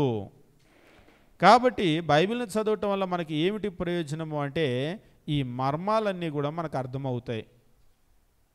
ఇంకా చెప్పాలి అంటే మనిషి ఏంటి, మనిషి జీవితం ఏంటి, ఈ ప్రపంచం ఏంటి, ఇంకా మనం చెప్తే నమ్మరు కానీ సైన్సిస్ట్కి తెలియనంత సైన్సు మనకు తెలుస్తుంది. ఈ ప్రపంచాన్ని గురించి హిస్టారియన్స్కి తెలియనంత చరిత్ర మనకు తెలుస్తుంది. ఇంకా చెప్పాలంటే భూమి ఎప్పుడు అంతమవుతుందో కూడా మనకు తెలుస్తుంది. అంటే డేట్ మనం ఏం చెప్పం, పర్టికులర్గా ఈ డేట్ అనేమి లేదు, కానీ ఎప్పటికి ఇది అంతమో అనేటువంటిది మనం చెప్పగలము. అంతేకాదు ఈ భూమి అనేటువంటిది అసలు ఏమిటి, ఎందుకు నడుస్తుంది, ఏ దిశగా వెళ్తుంది, ఇదంతా కూడా మనం చెప్పగలుగుతాం. ఎట్లా ఈ విషయాలు అంటే ఇవన్నీ కూడా ఒకవేళ సైన్సిస్ట్కి కొత్త ఏమో కానీ తెలియదేమో కానీ లోకాన్ని సృష్టించినటువంటి దేవుడు ఈ విషయాలన్నీ కూడా ఇందులో రాయించాడు. అన్ని విషయాలు కూడా ఇందులో పొందుపరచబడి ఉన్నాయి. భూమి పుట్టిన దగ్గర నుంచి ప్రపంచ చరిత్ర అంతా కూడా ప్రతి దేశము, జనాంగాలు, జాతులు, చరిత్ర, నాగరికత, ఇంకా చెప్పాలంటే ఇది లేదనేటువంటిది లేదు. అన్ని విషయాలు కూడా ఇందులో ఉన్నాయి. ఈ ప్రపంచం ఏ దిశగా వెళ్తుంది అనేటువంటిది ఇవన్నీ కూడా ఇందులో ఉన్నాయి. ఇక్కడ చెప్తున్నాడు, క్రీస్తు మర్మము అనేటువంటిది నాకు దర్శనం వల్ల కలిగింది, దాన్ని నేను రాశాను, సంక్షేపంగా వ్రాశాను, మీరు దాన్ని చదివితే అది మీరు గ్రహించుకొనగలుగుతారు. చదివితే గ్రహించుకొనగలుగుతారు అంటే దాని అర్థం ఏంటి, చదవకపోతే చదివితే గ్రహిస్తారు అని అన్నాడు. ఇంకా దాన్ని మనం విడమర్చి చెప్పాలా, చదివితే గ్రహిస్తారు అన్నాడంటే చదవకపోతే గ్రహించరు అని అర్థం. ఇప్పుడు మనం చదవలేదు అంటే దాని అర్థం ఏంటి, మనకి ఏమీ గ్రహించటం లేదు అని అర్థం. కానీ మనం ప్రార్థనకు వచ్చి వెళ్తున్నాం, కాదని అనటం లేదు, ప్రార్థనకు వచ్చి వెళ్తాము, అటెండెన్స్ సూపర్గా ఉంటుంది, ప్రారంభం నుంచే మనం పాటల దగ్గర నుంచే ప్రారంభ ప్రార్థన దగ్గర నుంచే ఉంటాము. కానీ చదివేటువంటి అలవాటు మాత్రం, బైబిల్ చదివేటువంటి అలవాటు చాలామందికి లేదు. చాలామందికి క్రైస్తవులు, నేను లోకాన్ని గురించి మాట్లాడటం లేదు, క్రైస్తవులకు చాలామందికి బైబిల్ చదివేటువంటి అలవాటు లేనే లేదు. ఉదయం టీ తాగే అలవాటు ఉంటుంది, టీ తాగకపోతే తలనొప్పి వస్తుంది, కాఫీ తాగే అలవాటు ఉంటుంది, ఇంకా చెప్పాలంటే సీరియల్ చూసే అలవాటు ఉంటుంది, టైంకి సీరియల్ చూస్తారు, టైంకి లోకంలో మనం ఉదయం లేచిన దగ్గర నుంచి రాత్రి వరకు ప్రతిదానికి కూడా ఒక షెడ్యూల్ ఉంటుంది, దాని ప్రకారం వెళ్తూ ఉంటాం. కాకపోతే దేవుని వాక్యం దగ్గర మాత్రం ఒక షెడ్యూల్ ఉండదు. అంతేకాదు అసలు దీన్ని చదివేటువంటి ఆలోచనే మనకు ఉండదు. కాబట్టి దేవుని వాక్యం చదవటం వల్ల నాకు ఏమిటి ప్రయోజనం అంటే, నువ్వు క్రీస్తుని గుర్చినటువంటి మర్మాన్ని, అసలు క్రీస్తు ఎవరు, లోకానికి ఎందుకు వచ్చాడు, అంతేకాదు ఆయన వచ్చి చేసినటువంటిది ఏమిటి, ఈ విషయాలన్నీ కూడా మనకు అర్థమవుతాయి. ఉదాహరణకు మీరు క్రీస్తుని గురించి కనుక అర్థం చేసుకుంటే ఈ ప్రపంచంలో అత్యంత ధనవంతులు అవుతారు. అంటే భౌతికంగా నేను చెప్పటం లేదు, ఆత్మ సంబంధంగా ఈ లోకంలో అత్యంత ధనవంతులు అవుతారు. ఎప్పుడు మీకు ఈ మర్మం కనుక అర్థమైతే ఎట్లా మీరు ధనవంతులు అవ్వాలనేటువంటి మార్గం కూడా ఉంది. మీరు క్రొత్త నిబంధనలో కనుక గమనించినట్లయితే మత్తయి సువార్త 13వ అధ్యాయం అని ఒక అధ్యాయం ఉంటుంది. ఆ అధ్యాయం అంతా కూడా ఉపమానాల అధ్యాయమో అని చెప్పేసి అంటూ ఉంటారు. ఇంకా చెప్పాలి అంటే మీకు ఉపమానాలు, ఆ అధ్యాయం నిండా అన్నీ కూడా ఉపమానాలే ఉన్నాయి. బాగా ఫేమస్ అయినటువంటి విత్తువాని ఉపమానము అని చెప్పేసి ఉంటుంది కదా, విత్తువాడు విత్తుటకు బయలు వెళ్ళను అని ఉంటుంది కదా. ఆ ఉపమానాలన్నీ కూడా ఈ 13వ అధ్యాయంలోనే ఉంటాయి. ఈ 13వ అధ్యాయంలో ఏమని తెలియజేస్తూ ఉంటాడంటే పరలోక రాజ్యం ఎట్లా ఉంది అనేటువంటి విషయాన్ని గురించి తెలియజేస్తూ 44వ వచనం నుంచి పరలోక రాజ్యము పొలంలో దాచబడిన ధనాన్ని పోలి ఉంది అని అంటూ ఉంటాడు. పరలోక రాజ్యము పొలంలో దాచబడిన ధనాన్ని పోలి ఉంది అంటే ఇవేళంటే బ్యాంకులు ఉన్నాయి, మీ దగ్గర ఎక్కువ డబ్బులు ఉంటే ఏం చేస్తారంటే బ్యాంకులో వేసుకుంటారు. కానీ ఈ స్టేట్ బ్యాంకులు, ఆంధ్ర బ్యాంకులు, ఈ బ్యాంకులన్నీ కూడా పుట్టకముందు మనుషులు డబ్బులు ఎలా దాచుకునేవాళ్ళు ఎప్పుడైనా మీరు గమనించారా? బ్యాంకింగ్ సిస్టమ్ అనేటివి ఇండియాలో ఫస్ట్ పుట్టిన బ్యాంక్ ఏది ఎప్పుడైనా చూసారా? The first bank in India, ఇండియాలోకి ఫస్ట్ వచ్చిన బ్యాంక్ ఏంటి అనేటువంటిది ఆంధ్ర బ్యాంకా? కాదుగా. ఇండియాలోకి అయితే ఆంధ్ర బ్యాంకు పెద్ద చరిత్ర ఉంది. కొంతమంది ఆంధ్ర బ్యాంక్ అంటే తమిళనాడులో నవ్వారు మా వాళ్ళు. నవ్వినప్పుడు నేను చెప్పాను, ఆంధ్ర బ్యాంక్ అనేటువంటిది పట్టాభిరామయ్య గారు ఫ్రీడమ్ ఫైటర్లో ఉన్నటువంటి వ్యక్తి. ఇంకా చెప్పాలి అంటే దీని రూట్స్ స్వతంత్రానికి ముందు నుంచి ఉన్నాయి. ఇదేం చిన్న చితక బ్యాంక్ కాదు. ఎందుకంటే చెన్నైకి వెళ్ళినప్పుడు చాలామందికి ఆంధ్ర బ్యాంక్ అకౌంట్ ఉంది, అక్కడ ఆంధ్ర బ్యాంక్ ఉంది. మీరు ఒకసారి వెళ్ళిన తర్వాత మీరు బ్యాంకింగ్ సిస్టమ్ అనేటువంటిది, ఎందుకు ఈ బ్యాంకింగ్ సిస్టమ్ అంటే అసలు బ్యాంకింగ్ సిస్టమ్ ఎప్పుడు స్టార్ట్ అయిందో చూడండి. ఇండియాలో ఫస్ట్ బ్యాంక్, అసలు బ్యాంకింగ్ సిస్టమ్ అనే పునాదులు ప్రపంచంలో ఎప్పుడు పడ్డాయి అనేటువంటిది కనుక మీరు చూస్తే మీరు మిడివల్ పీరియడ్కి వెళ్ళిపోవాల్సినటువంటి అవసరం ఉంటుంది. క్రూసేడ్స్ అని చెప్పేసి, దండయాత్రలు అని చెప్పేసి మీరు ఇవన్నీ కూడా ప్రపంచంలో చూస్తూ ఉంటారు. ఉదాహరణకి ఈ బ్యాంకులు లేనటువంటి రోజుల్లో ఉదాహరణకి ఎవరైనా సరే దొంగలు పడుతున్నారు అనుకున్నారు అనుకోండి, ఏం చేసేవాళ్ళు వాళ్ళందరూ? మీకు బ్రిటిష్ వాళ్ళ టైంలో కూడా బ్రిటిష్ వాళ్ళు వచ్చి మొత్తం కూడా దోచుకొని వెళ్ళిపోతుంటే అప్పట్లో ఆంధ్ర బ్యాంకులు, స్టేట్ బ్యాంకులు అంతా కూడా ఏమీ లేవు వాళ్ళ పరిపాలనలో. ఈ దాచుకోవటానికి సేఫెస్ట్ ప్లేస్ ఏంటి అని చెప్పేసి అంటే గుళ్ళు తవ్వేసి గుడుల్లో పెట్టేవాళ్ళు. పబ్లిక్ ప్లేసు, ఇక్కడికి వచ్చి ఎవరు తవ్వలేరు, తవ్వి పట్టుకోలేరు అని చెప్పేసి. అందుకనే గుడుల్లో చాలా ధనం మీకు లభ్యమవటానికి కారణం. ఇంకా చాలా కారణాలు ఉన్నాయి. అలాగ దాచిపెట్టేవాళ్ళు. ఇక ఆ తర్వాత భూమిని తవ్వేసి భూమి లోపల పెట్టుకునేవాళ్ళు. భూమి లోపల అంటే ఆ రోజుల్లో ఉన్నటువంటి వాళ్ళ బ్యాంకింగ్ సిస్టమ్ అది. ఇక్కడ ఏమంటున్నాడంటే 13వ అధ్యాయం మనం గమనించినప్పుడు దేవుని వాక్యం మత్తయి సువార్తలో 44వ వచనం పరలోక రాజ్యం పొలంలో దాచబడినటువంటి ధనాన్ని పోలి ఉంది అని అన్నాడు. పొలంలో దాచబడినటువంటి ధనాన్ని పోలి ఉంది. ఒక మనుషుడు దాన్ని కనుగొని దాచిపెట్టి అది దొరికిన సంతోషంతో వెళ్ళి తనకు కలిగిందంతా కూడా అమ్మి ఆ పొలాన్ని కొనును అని చెప్పేసి అన్నాడు. అంటే ఈవేళంటే అట్లా కొనకపోవచ్చు, ఎందుకంటే ఈవేళ మనకి లోపల లంకి బిందెలు దొరికినాయి కనుక అనుకోండి, మన పొలంలోనే, అంటే పొలం కూడా కాదు, ఇల్లు కడదామని తవ్వుతున్నాం, లోపల లంకి బిందెలు దొరికినాయి అనుకోండి. ఆ లంకి బిందెలు మీకు ఎవరు? గవర్నమెంట్ వచ్చి పట్టుకెళ్ళిపోతారు. ఉదాహరణకు అది మీ తాత ముత్తాతలు కష్టపడి మీ కొరకు దాచిపెట్టిందని మీకు ఎవరు? అదంతా కూడా ప్రభుత్వం స్వాధీనం చేసుకుంటుంది. కానీ మీకు కొన్ని దేశాల్లో ఆ చట్టాలు లేవు. మీరు ఒకసారి అమెరికాని గురించి కనుక స్టడీ చేసినట్లయితే అమెరికా అంత రిచ్ కంట్రీ అయినప్పటికి కూడా మన భారతదేశంలో ఉన్నంత రైల్వే ట్రాక్స్ అనేటువంటివి అమెరికాలో లేవు. మన భారతదేశంలో విస్తారంగా రైల్వే ఉంది, పైనుంచి కింద దాకా ఎక్కువగా రైల్వే ఉంది. కానీ కొన్ని దేశాలు, అభివృద్ధి చెందిన దేశాల్లో లేవు. ఎందుకు లేవు అని చెప్పేసి అంటే ఒకవేళ ఉదాహరణకి రోడ్ ఇటు నుంచి వేయాలనుకున్నారనుకోండి, గవర్నమెంట్ రోడ్ ఎక్స్టెండ్ చేయాలనుకున్నారు, మీ ఇల్లు అడ్డొచ్చింది, ఏం చేస్తారు? తీసేసి కొట్టేసి వెళ్ళిపోతారు అంతే. మీకు దానికి సంబంధించినటువంటి అక్కడ ఎంత ఉంటుందో ధర దాని ప్రకారం ఇచ్చేస్తారు అంతే. నా ఇల్లు నేను ఇవ్వను అంటానికి లేదు. కానీ అమెరికా లాంటి దేశంలో అలా కాదు. నా ఇల్లు నేను ఇవ్వనంటే ప్రభుత్వం ఏం చేయటానికి లేదు. అది వాళ్ళ పర్సనల్ ప్రాపర్టీ. ఆ పర్సనల్ ప్రాపర్టీని ప్రభుత్వం వాళ్ళు స్వాధీనం చేసుకునే హక్కులు వాళ్ళకి లేవు ఆ దేశాల్లో. అందుకనే ఇష్టపడిన వాళ్ళు ఇచ్చారనుకోండి, ఇష్టం లేని వాళ్ళు ఆగారనుకోండి, ముందుకు సాగదు. అందుకనే వాళ్ళ పరిస్థితులు అట్లా ఉన్నాయి. మన దేశం పరిస్థితి అట్లా కాదు. ఎందుకు ఈ విషయం చెప్తున్నానంటే మన దేశంలో లోపల దొరికిందన్న వచ్చి లాక్కొని వెళ్ళిపోతారు, ఇది గవర్నమెంట్ది అని చెప్పేసి. ఇంకా మనం ఏం చేయటానికి లేదు. కానీ ఇక కొన్ని దేశాల్లో అలాగ లేదు. అది వాళ్ళే స్వాధీనం అంటే అది ఎవరి ప్రాపర్టీనో వాళ్ళే తీసుకుంటారు, ప్రభుత్వం వచ్చేది తీసుకోదు. ఇక మీరు ప్రాచీన కాలంలో గనక వెళ్తే అది దాచిపెట్టినటువంటిది ఎవరి పొలంలో అయితే ఉందో, ఎవరి స్థలంలో అయితే ఉందో అది వాళ్ళు హక్కుదారుడు అవుతారు. అందుకని ఇక్కడ ఏమంటున్నాడంటే అది ఎప్పుడైతే ఒక పొలంలో ధననిధి ఉంది అనేటువంటిది, దాచబడిన ధనం ఉంది అనేది అర్థమైందో, వెళ్ళి తనకున్నదంతా కూడా అమ్మేసి ఆ పొలం కొనుక్కుంటాడు అని అన్నాడు. ఆ పొలం ఏంటి అంటే పరలోక రాజ్యం. అంటే ఎందుకు ఈ విషయం చెప్తున్నానంటే క్రీస్తు సంఘము దీని గురించినటువంటి విలువ మనకు తెలిస్తే, ఈ మర్మం అనేటువంటిది మనకు తెలిస్తే మనం దీన్ని సంపాదించుకోగలుగుతాం. ప్రపంచంలోనే అత్యంత ధనవంతులం మనం అవుతాం. ఈరోజు లాజర్ని చూస్తే ఎవరైనా సరే దరిద్రుడనే అంటారు, అంతే కదా. మనకు లోకాసు వార్తలో చెప్పేటప్పుడు కూడా లాజర్ అనే దరిద్రుడు ఉన్నాడు అని అంటారు. కానీ వాస్తవంగా అందులో ధనవంతుడు కాదు, దరిద్రుడు కాదు. అంటే భూమి మీద ఉన్నప్పుడు ధనవంతుడే, దరిద్రుడే. కానీ ఎప్పుడైతే భూమిని దాటారో అక్కడ ఏమైందంటే మొత్తం అంతా కూడా తలక్రిందులు అయిపోయింది. ఉల్టాన్ అంటూ ఉంటారు కదా, మొత్తము తలక్రిందులు అయిపోయింది. ధనవంతుడేమో చుక్క నీటి కొరకు అలమటిస్తూ దరిద్రుడయ్యాడు.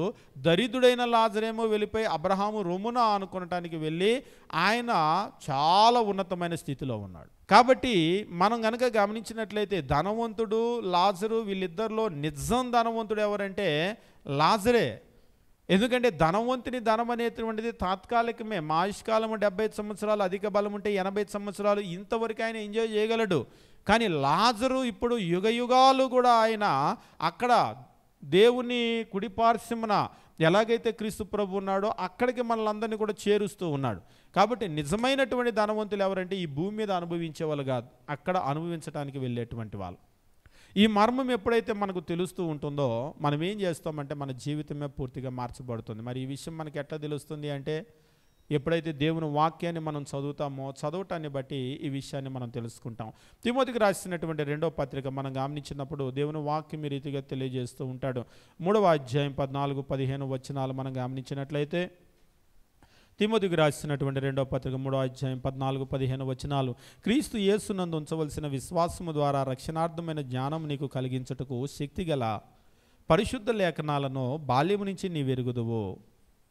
క్రీస్తు యేసునందు ఉంచవలసిన విశ్వాసము ద్వారా రక్షణార్థమైన జ్ఞానము నీకు కలిగించుటకు, రక్షణార్థమైన జ్ఞానము అంటే రక్షణకు ఏ జ్ఞానమైతే కావాలో ఆ జ్ఞానాన్ని కలిగించుటకు శక్తి కలిగినటువంటి పరిశుద్ధ లేఖనాలు. ఇక్కడ ఏమంటున్నాడు చూడండి, రక్షణార్థమైన జ్ఞానము కలిగించటానికి శక్తిగల పరిశుద్ధ లేఖనాలు. అంటే పరిశుద్ధ లేఖనాలకు శక్తి ఉంది, శక్తిగల పరిశుద్ధ లేఖనాలు. ఈ పరిశుద్ధ లేఖనాలు ఏం కలుగజేస్తాయట? వాక్యము ఈ పరిశుద్ధ లేఖనాలు నీకేమిస్తాయి? ఒకసారి మేము ఒక ప్రాంతం వెళ్ళాం, చిత్తూరు జిల్లా. వెళ్తే అక్కడ మేము ఒకసారి వెళ్ళేటప్పుడు ఒక కారులో వెళ్తూ ఉన్నాం. వెళ్ళేటప్పుడు పక్కూరని బయలుదేరాం. మా ముందు ఒక హీరో హోండా స్ప్లెండర్ వెళ్తూ ఉంది. అది కూడా స్ప్లెండర్ డొక్కుగా ఉంది. లుంగి కట్టుకొని ఒక ఆయన వెళ్తూ ఉన్నాడు. కార్ డ్రైవ్ చేసే పక్క సహోదరుడు అన్న చూడు అటు చూడు అన్నాడు. చూశాను. చూస్తే హీరో హోండా స్ప్లెండర్ లుంగి కట్టుకొని వెళ్తున్నాడు. చూస్తే ఒక రైతులా కనబడ్డాడు. దాటి వెళ్ళాను. చూసావా అన్నాడు. చూశాను.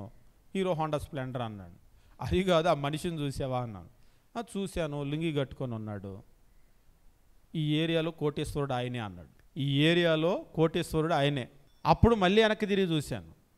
వెనక్కి తిరిగి చూస్తే ఆయన హీరో హోండా స్ప్లెండరు, అది కూడా డొక్కుగా. మన దగ్గర అయితే అసలు తోలరు కూడా అలాంటి బండి, డొక్కుగా మట్టి కొట్టుకొని పోయి, ఆ ఎర్ర మట్టి కొట్టుకొని పోయి లుంగి. ఆయన చూస్తే కోటేశ్వరుడు అనే మాటకి ఆయనకి, అదే మన విజయవాడలో అయితే ఏమీ లేకపోతే కూడా ఇస్త్రీ బట్టలు వేసుకొని తిరుగుతారు, ఏమీ లేకపోతే కూడా. అలాంటిది కోటేశ్వరుడు, ఈ ఏరియాలో కోటేశ్వరుడు అంటే ఎవరైనా డబ్బులు అప్పు కావాలంటే ఆయన దగ్గరికి వెళ్తారని అన్నాడు. అంత డబ్బులు ఆయన దగ్గర ఉంటాయి అని చెప్పేసి అన్నాడు. మరి అట్లెందుకు ఉన్నాడు అంటే అంతే, ఆయన మంచి బట్టలు వేసుకోవటమో మంచి బండి కొనుక్కోవటమో అస్సలు పొరపాటును చేయడు. ఒకసారి ఆయనతో మాట్లాడి కొత్త బండి తీసుకోవచ్చు కదా మామ అని చెప్పేసి అంటే, తీసుకుంటాను అల్లుడు, కొత్త బండి నాకేమైనా వడ్డీ ఇచ్చిద్దా అన్నాడంట. కొత్త బండి తీసుకుంటా, కొత్త బండి నాకేమైనా వడ్డీ ఇచ్చిద్దా చెప్పు, కొత్త చొక్కా తొడుక్కుంటా, కొత్త లుంగి కట్టుకుంటా, నాకేమైనా వడ్డీ ఇచ్చిద్దా అది అంటే? ఏది చేయాలన్నా కానీ వడ్డీ వడ్డీ వడ్డీ వడ్డీ వడ్డీ వచ్చిద్దా చెప్పు, వడ్డీ వచ్చిద్దంటే చేస్తా అంటే. ఒక రకంగా ఆయన యొక్క జీవితం అంతా కూడా ఏంటి అంటే వచ్చిన డబ్బుల్ని మరలా వడ్డీకి ఇవ్వటం, వచ్చిన డబ్బుల్ని మరలా వడ్డీకి ఇవ్వటం, వచ్చిన డబ్బులు మరలా వడ్డీకి ఇవ్వటం. అంతేగాని ఇక కడుపు తింటాడో లేదో నేనైతే అడగలేదు. ఒంటి మీద అయితే కట్టుకోవటం లేదు, మోటార్ సైకిల్ ఏమి లేదు. ఇక ఆ తర్వాత ఇల్లు ఎట్లా ఉందో, ఏం పరిస్థితి ఉందో.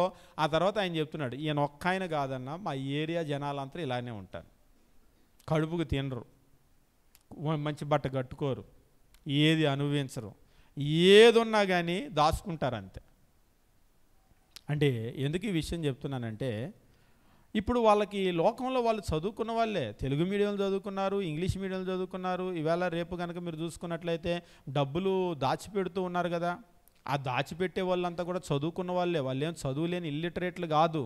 మరి ఎందుకు అలా దాచిపెడుతున్నారు? వాళ్ళకి అర్థం కానటువంటి విషయము, ఇప్పుడు చదువుకున్నట్టే వాళ్ళకి తెలియనటువంటి విషయం ఏంటంటే, నీ జీవితం తాత్కాలికంగా ఉండే జీవితం. నువ్వు దాచుకోవటం వల్ల నీకు వచ్చే నష్టం, నీకు వచ్చే లాభం ఏంటి?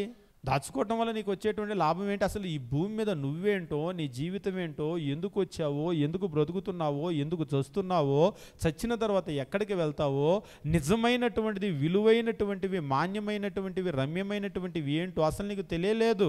ఇక్కడ దేవుని వాక్యము మనకు నేర్పించేటువంటి విషయాలు చాలా ఉన్నాయి. అదేమిటి అంటే ఇక్కడ చెప్తున్నాడు, రక్షణార్థమైన జ్ఞానము నీకు కలిగించుటకు శక్తిగల పరిశుద్ధ లేఖనాలు. ఈ పరిశుద్ధ లేఖనాలకు శక్తి ఉంది. ఇదేం చేస్తుందంటే, ఈ శక్తి నీకు రక్షణార్థమైనటువంటి జ్ఞానాన్ని కలుగజేస్తుంది. ఈ జ్ఞానము నిన్ను రక్షణకు నడిపిస్తుంది. కాబట్టి వాక్యం చదవటం వల్ల నాకేమిటి ప్రయోజనం అంటే, నువ్వు వాక్యం చదవటం వల్ల రక్షణ ఎలా పొందుతావో దాన్ని నువ్వు గ్రహించగలుగుతావు. అంతేకాదు, మీరు అపోస్తల కార్యాలు 8వ అధ్యాయం మనం గమనించేటప్పుడు ఐథియోపియా దేశం నుంచి నపుంసకుడు వచ్చాడు. వాక్యాన్ని చదువుతున్నాడు కానీ విషయం అర్థం కాలేదు. ఎప్పుడైతే అక్కడ ఫిలిప్పు వెళ్ళి నోరు తెరిచి వాక్యాన్ని ఆయనకి చెప్పాడో, ఆ వాక్యం ఆయనకు అర్థమైందో, అర్థం కాగానే వెంటనే ఆయన ఏం చేశాడు? ఆపే రథము, ఇదిగో నీళ్ళు, నాకు బాప్తీసం ఇవ్వటానికి ఆటంకం ఏమిటి అని చెప్పేసి అడిగాడు. మరి ఇంతకాలం ఎందుకు తీసుకోలేదంటే, ఇంతకాలము మరి బాప్తీసం ఎందుకు తీసుకోలేదని అంటే, ఇంతకాలం ఆయనకు ఆ విషయం అర్థం కాలేదు. మీరు అపోస్తల కార్యగ్రంథం అంతా కూడా చదివేటప్పుడు, ఎప్పుడైతే పేతురు అపోస్తల కార్యాలు 2వ అధ్యాయము దేవుని వాక్యాన్ని ఆయన చెప్పాడో, దాన్ని విని దాన్ని గ్రహించినటువంటి వాళ్ళు, సహోదరులారా మేమేమి చేతుము అని చెప్పేసి అడిగారు. అక్కడ వాళ్ళు రక్షణ పొందేటువంటి ఆ మార్గాన్ని గురించి తెలియజేసినప్పుడు ఆ దినం ఇంచుమించు 3000 మంది చేర్చబడ్డారని రాయబడి ఉంది. అంతేకాదు, మీరు అపోస్తల కార్యాలు చదువుతూ ఉంటే దేవుని వాక్యం ఎప్పుడైతే వాళ్ళు గ్రహించినప్పుడు దేవుని వాక్యాన్ని ఏం చేశారంటే వాళ్ళందరూ కూడా రక్షణ పొందారు. అంటే రక్షణకు మనల్ని నడిపించేటువంటి ఈ జ్ఞానం అనేది ఈ పరిశుద్ధ లేఖనాలు ఇస్తాయి. ఈ వాక్యాన్ని చదవటం వల్ల ఉపయోగం ఏమిటి అంటే, నువ్వు రక్షణ పొందుతావు. రక్షణ పొందటానికి నీకు కావలసినటువంటి జ్ఞానాన్ని ఈ వాక్యమే ఇస్తుంది. వాక్యం చెప్పకపోతే, వాక్యం ప్రకటించబడకపోతే రక్షణ అనేటువంటిది కలగదు. కాబట్టి దేవుని వాక్యం నేను చదవటం అనేటువంటిది ఎందుకు అంటే, పౌలు ఇక్కడ తిమోతితో చెప్తూ అంటున్నాడు, క్రీస్తు యేసునందు ఉంచవలసిన విశ్వాసము ద్వారా రక్షణార్థమైనటువంటి జ్ఞానము నీకు కలిగించడానికి శక్తిగల పరిశుద్ధ లేఖనాలను బాల్యము నుండి నీవు ఎరుగుదువు.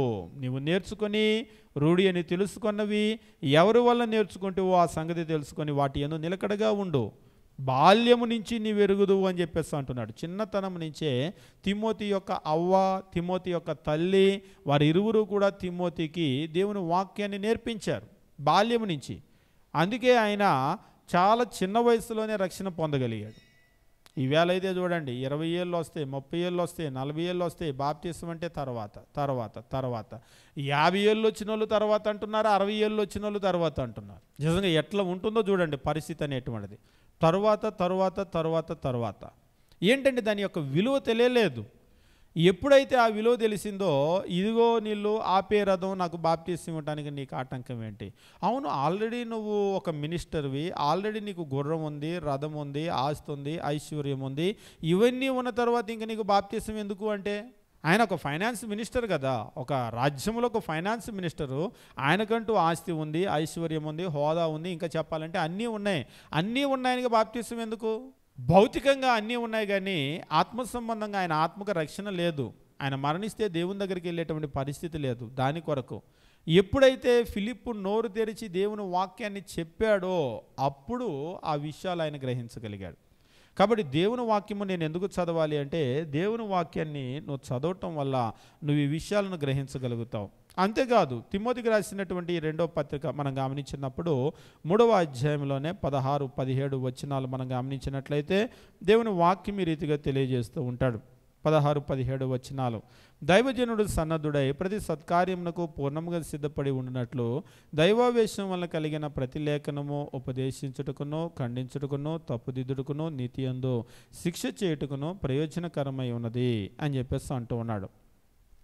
దేవుని వాక్యం అనేటువంటిది దేనికి ప్రయోజనకరమో అనేటువంటి విషయాన్ని ఇక్కడ తెలియజేస్తూ ఉన్నాడు.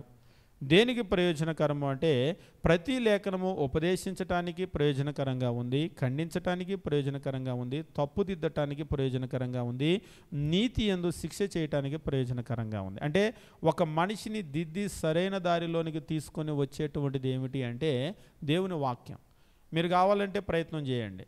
ఈ లోకంలో ఉన్నటువంటి కరడుగట్టినటువంటి మనుషులు, ఇంక వీళ్ళు మారరు అనుకున్నటువంటి మనుషులు, అన్ని రకాలుగా ప్రయత్నం చేసి కూడా వీళ్ళు మారరు అనుకున్నటువంటి మనుషులు దేవుని వాక్యాన్ని బట్టి మారారు.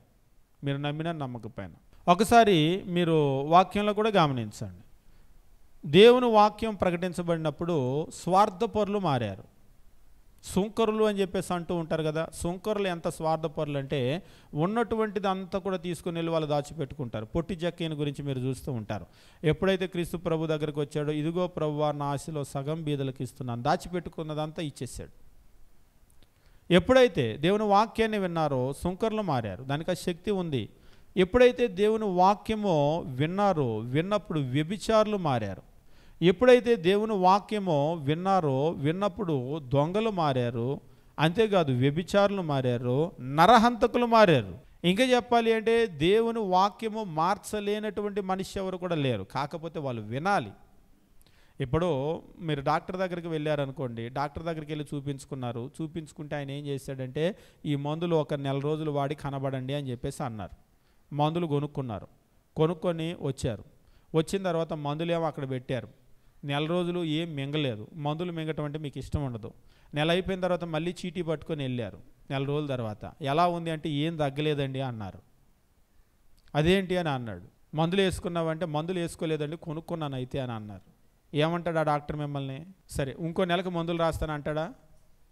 అనడు. ఎందుకు? నేను చెప్పిన విషయం మీకు అర్థమైందో అర్థం కాలేదు. మందులు మనం కొనుక్కొని ఊరికి ఇంట్లో ఉంచుకున్నాం అనుకోండి, దానివల్ల ఏమైనా ప్రయోజనం ఉంటుందా? ఉండదు. ఎందుకు? ఆ మందు మనం మింగినప్పుడు మాత్రమే దానివల్ల ప్రయోజనం ఉంటుంది. మీరు నమ్ముతారా నమ్మరా? లేకపోతే తెచ్చి ఇంట్లో పెట్టుకున్నా కానీ మన రోగం తగ్గిపోతుందా? తగ్గదు కదా, అది మింగితేనే. ఇది కూడా కొనుక్కొని ఇంట్లో పెట్టుకుంటే ప్రయోజనం ఉండదు.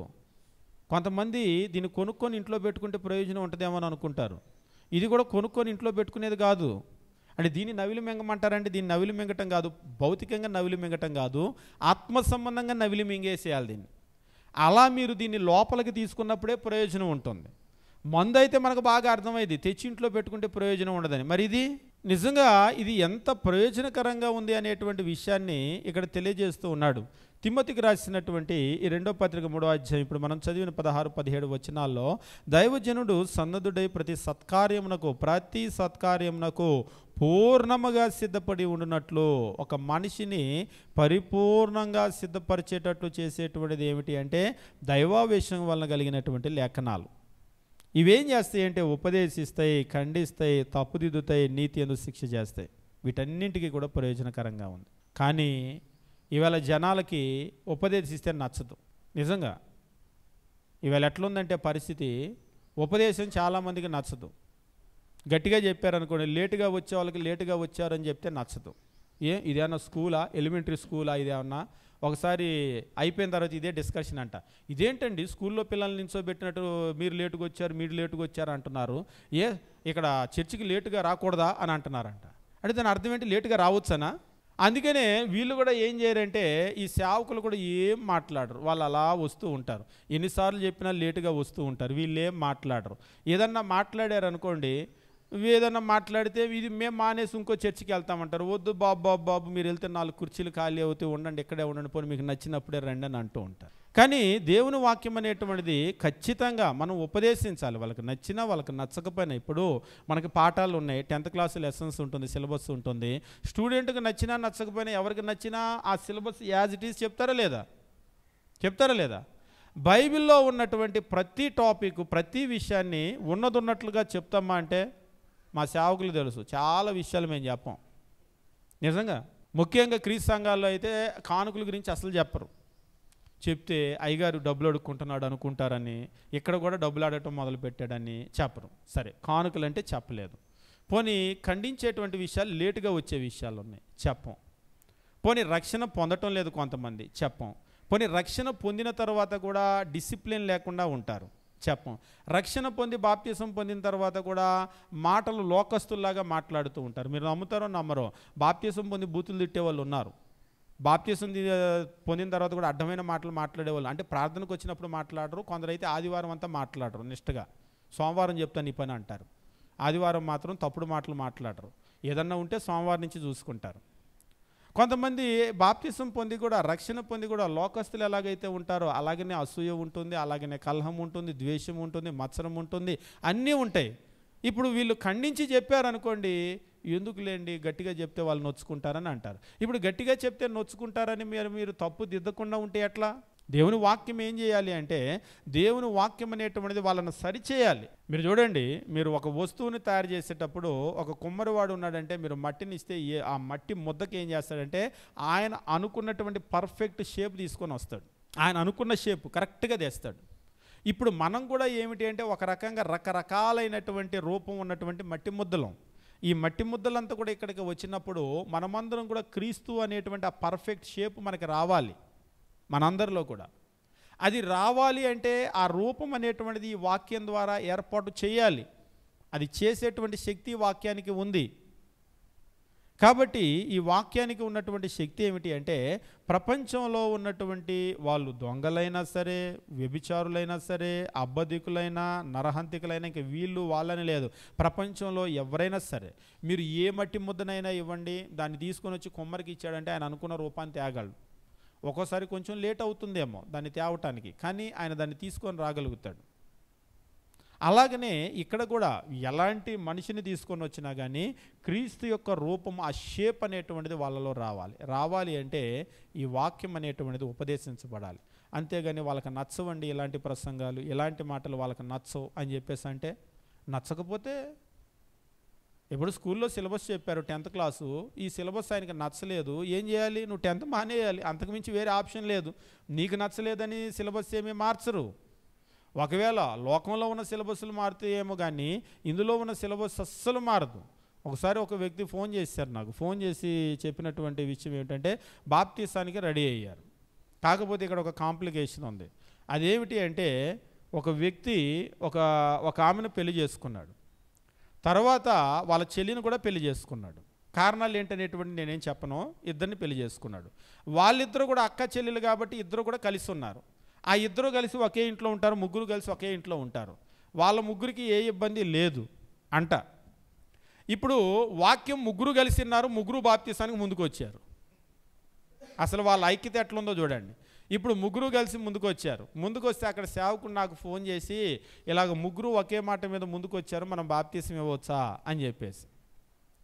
దేవుని యొక్క లెక్కలో వివాహం అనేటువంటిది ఒక పురుషుడు ఒక స్త్రీ అంతే. ఎవరైతే ముందు చేసుకున్నాడో ఆయన, వాళ్ళిద్దరూ భార్యాభర్తలు. వివాహం అనేటువంటిది ఏ కారణాన్ని బట్టి అది విడిపోవటానికి అవకాశం ఉంది అంటే వివాహ నిబంధన అనేటువంటిది రెండు కారణాలు.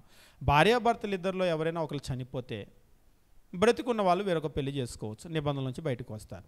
భార్యాభర్తల్లో ఎవరైనా ఒకరు వ్యభిచారం కనుక, అంటే నమ్మకంగా లేకపోతే వేరొక అక్రమ సంబంధం పెట్టుకుంటే ఇన్నోసెంట్ పార్టీ ఆ నిబంధనలోంచి బయటకు వచ్చేస్తారు కాబట్టి వాళ్ళు ఇంకొకరిని చేసుకోవచ్చు.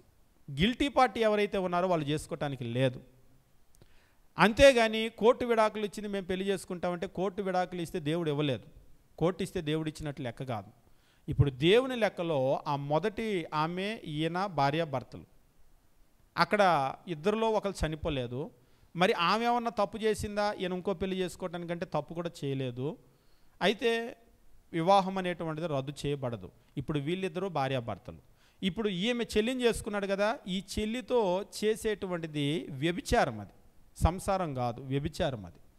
ఒకవేళ నేను పెళ్లి చేసుకున్నాను అని చెప్పేసి అంటే లోకం ఒప్పుకుంటుందేమో కానీ దేవుని దగ్గర ఒప్పుకోదు. ఇప్పుడు ఆయన వ్యభిచారంలో ఉన్నాడు ఆమెతో, ఆమె వ్యభిచారంతో ఉంది ఈయనతోటి. కాబట్టి వాళ్ళు మారు మనసు పొందితే తప్ప బాప్తిసం ఇవ్వటానికి వీలు పడదు. అబ్బో ఈ విషయాలన్నీ చెప్తే నన్ను ఈ ఏరియా రావద్దు అంటారుగా అన్నాడు. ఎందుకంటే ఆ కులంలో ఆ సమాజంలో ఆయనే పెద్ద మనిషి అంట. ఇప్పుడు ఈ విషయం అంతా చెప్తే ఈ ఏరియా కూడా నేను వచ్చి వాక్యం చెప్పడానికి లేదుగా అన్నాడు. మరి వాక్యం చెప్పడానికి ఉన్నా లేకపోయినా కానీ ఉన్న విషయం చెప్పాలి మనం. ఇప్పుడు 10th క్లాసు టీచర్ ఉన్నాడు, సిలబస్ స్టార్ట్ చేశాడు, ఉన్న విషయం చెప్పాల్సిందే. వాళ్ళ కష్టమైన నష్టమైన ఇష్టమైన చెప్పాల్సిందే. ఇప్పుడు మాకు అప్పచెప్పిన పెద్ద పరిస్థితి ఏంటంటే మాది ఒకలాగా ఉండదు. ఇప్పుడు చూశారు కదా, ఇప్పుడు ఆయన పరిస్థితి ఎట్లుందో చూడండి.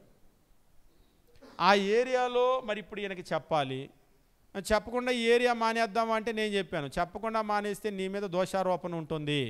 ఒకవేళ రేపు తీర్పు దినంలో నించుంటే ఏంటి నువ్వు ఇలాగ వ్యభిచారం చేసావని క్రీస్తు ప్రభు అంటే, అయ్యా నాకు చెప్పినోడు లేదు, చెప్తే నేను మారేవాడిని కదా అని క్రీస్తు ప్రభుతో అన్నాడు అనుకోండి ఆ రోజు.